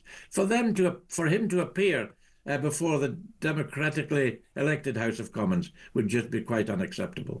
Do you think your campaign is going to succeed? Have you heard anything from John McFall and from the Commons and Lords authorities on this? I haven't had a response from them yet, but I've had a response from lots of MPs and peers and from the public who are writing in and emailing and texting supporting this. So I think there's a growing feeling. In fact, when a visit was suggested in 2019, at a state visit by Trump, there was an early day motion in the House of Commons, supported by lots and lots of members of Parliament, including at the time David Lammy. So I think that although now he has to deal with Trump as a foreign secretary, on that occasion when he was a backbencher in opposition, he did feel very strongly that Donald Trump should not... So are you disappointed in David Lammy changing his position for issues of realpolitik? No, I think he has to deal with it. I mean, this is one of the realities of politics, that when you're in power, when you're a government, you have to deal with other governments, however much you disagree with them. But Parliament doesn't have to do that. Parliament is sovereign. Parliament is the democratic essence of in terms of the Commons, as you rightly point out, the democratic essence of the United Kingdom. And we shouldn't be forced to have someone like Donald Trump come in and talking nonsense. It would be total nonsense. You've heard him speak. George, I just want to put one message to you. We've had quite a lot of messages from our viewers and listeners on this. I just want to put this one to you from Tonya and get your response. Do we believe in free speech or not? George Fuchs, you have on, talks about democracy and the rule of law, but he is saying Trump can't speak in the House because he doesn't agree with him. Is it free speech, but only when they want it? It seems so, given some of the placards we saw on Saturday, and no action was taken. That's a separate issue. But on the particular issue of free speech and hearing all opinions, Tonya wants to challenge you. What would you say to Tonya? I would say to Tonya, but President Trump has got opportunity after opportunity to say what he thinks. He says it daily, 3, 4, a dozen times sometimes, every day. He says it in meetings, he says it in press conferences, he says it on so many occasions. And he lies. He says one thing one day and something different the next day. Many people would make that charge of many politicians, including perhaps the leader of your party. No. That's nonsense. You've heard, haven't you, Peter? You've heard some of the speeches that Donald Trump I know what you're saying, and I'm sure they're completely unbelievable. Okay. I mean, it's like some child speaking on occasions. His use. I'm not saying I'm the most eloquent talker, but his use of the English language is really pathetic. And as I say, he says so many things that are untrue, and then he contradicts himself, and he says so many things that are really objectionable.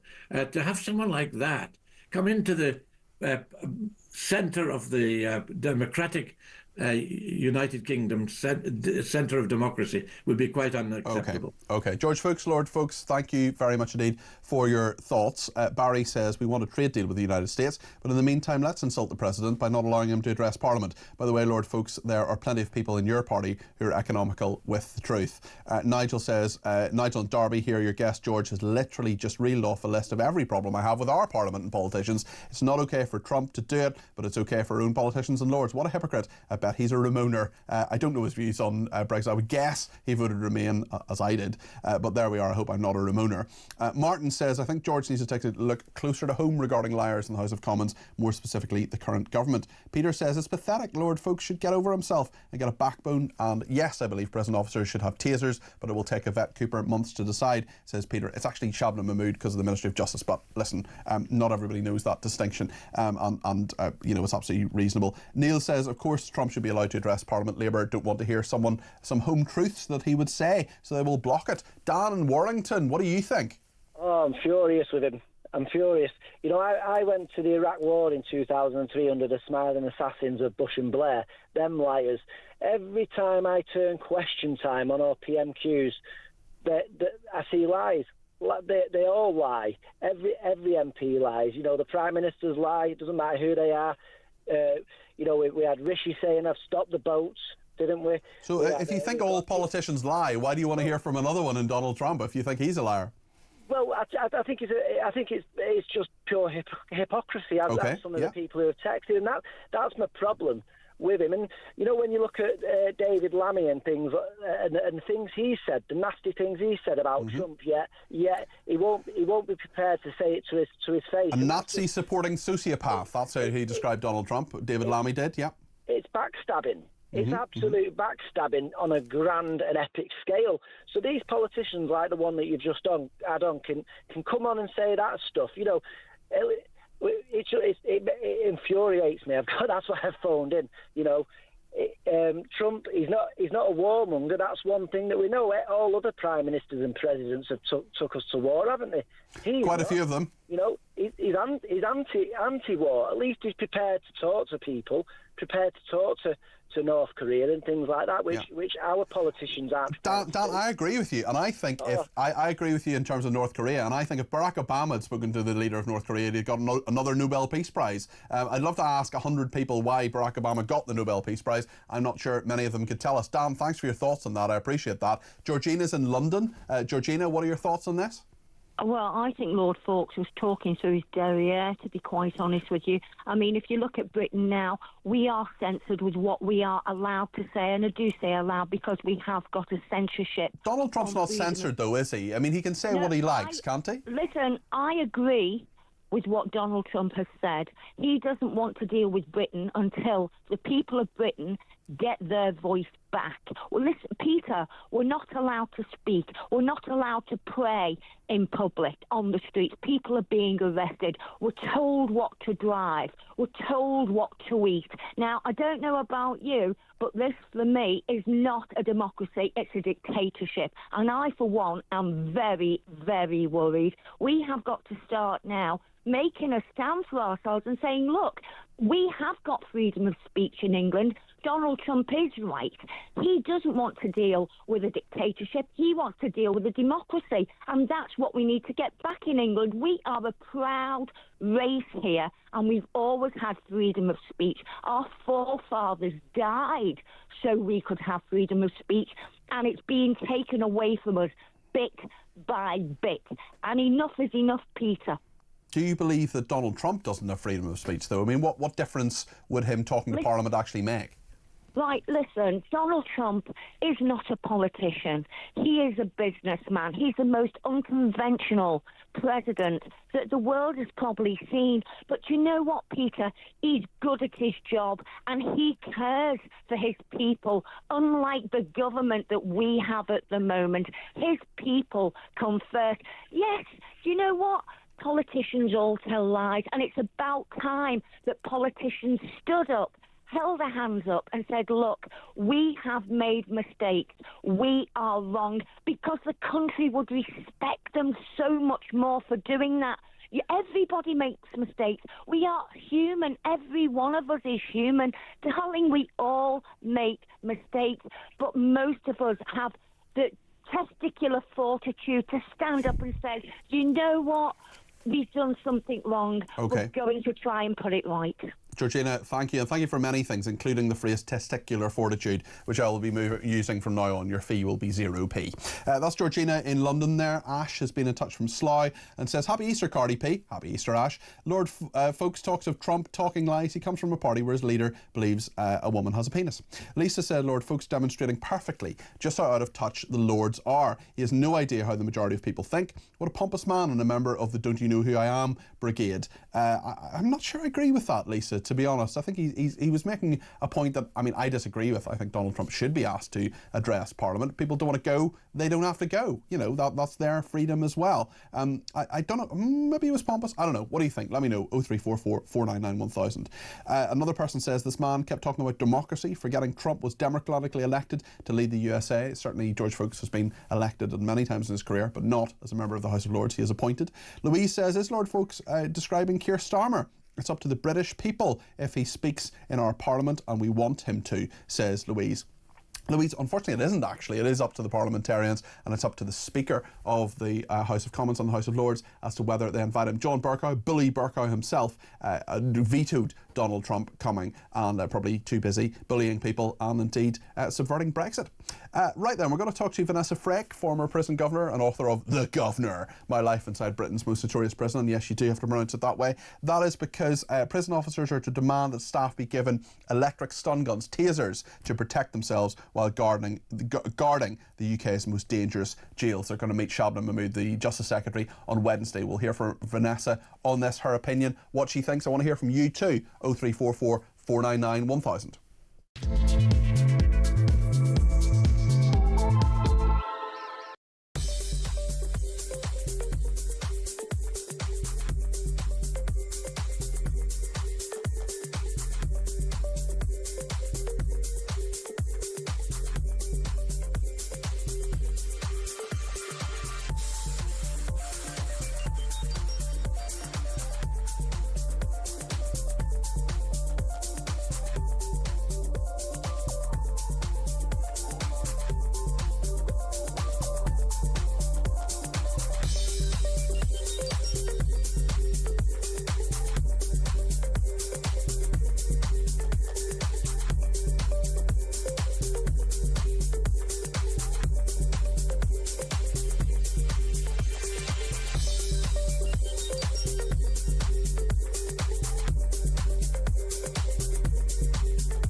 Third party than any other party in modern times. They do, but it also goes back to Mike's point, which is actually when you get 4 million votes, as Reform did in the last election, and 5 members of Parliament, when you skew that, it just shows how ridiculous what an the absurd mass is, situation it is.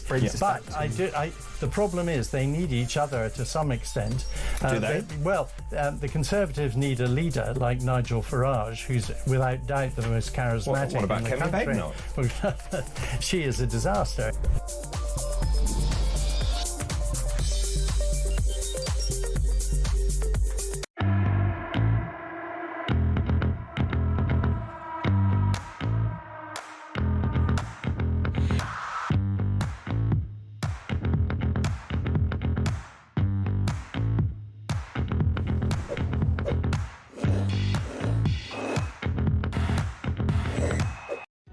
Across the UK, on on DAB+, on your smart speaker, on your smart TV, and on your side.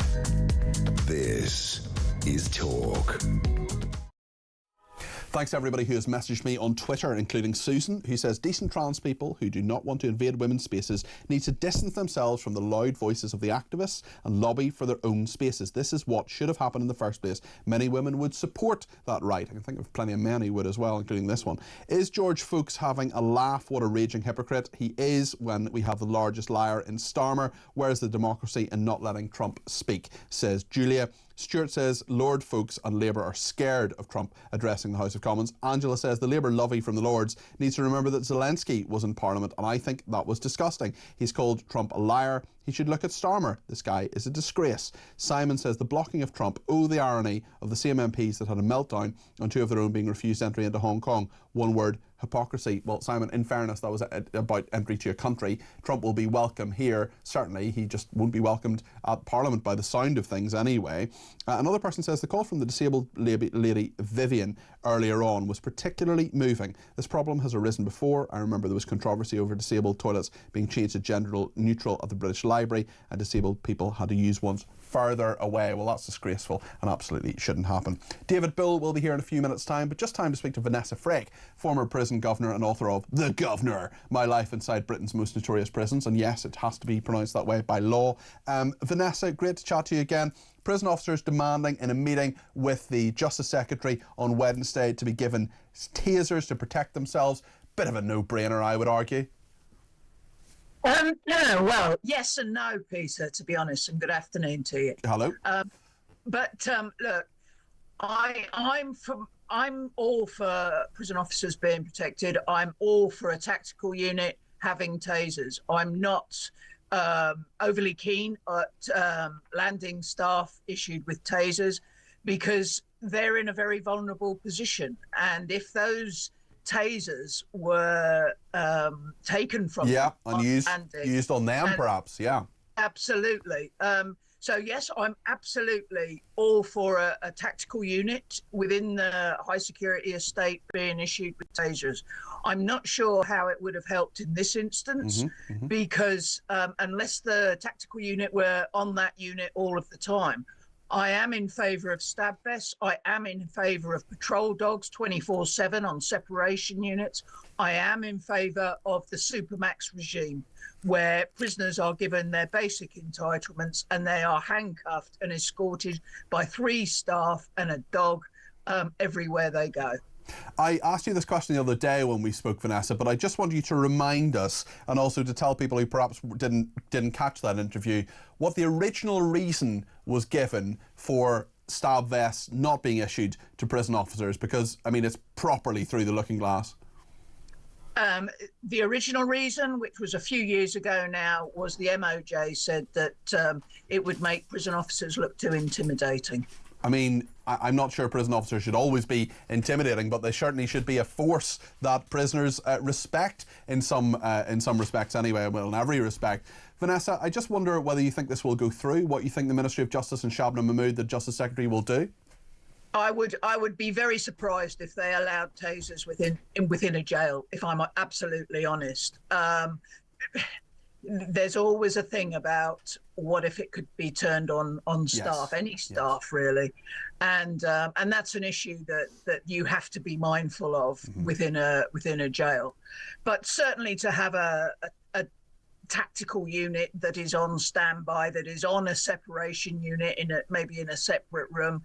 I don't really see a problem with that, but I certainly would be against it being issued to every landing officer. And also, you have to look at, what if somebody used their taser incorrectly and somebody died? There are a lot of issues surrounding tasers in a jail. It's not like the police where, they have very little others around them when they're walking up it's a different scenario, isn't it, Vanessa? Yeah, definitely. Okay. And we have to be mindful also that if they got into the wrong hands, could they be used to facilitate an escape? Well, that's always the E word, we used to call it when I worked at the Ministry of Justice. No one wanted to say it. It's like in journalistic newsrooms, we don't use the Q word, quiet.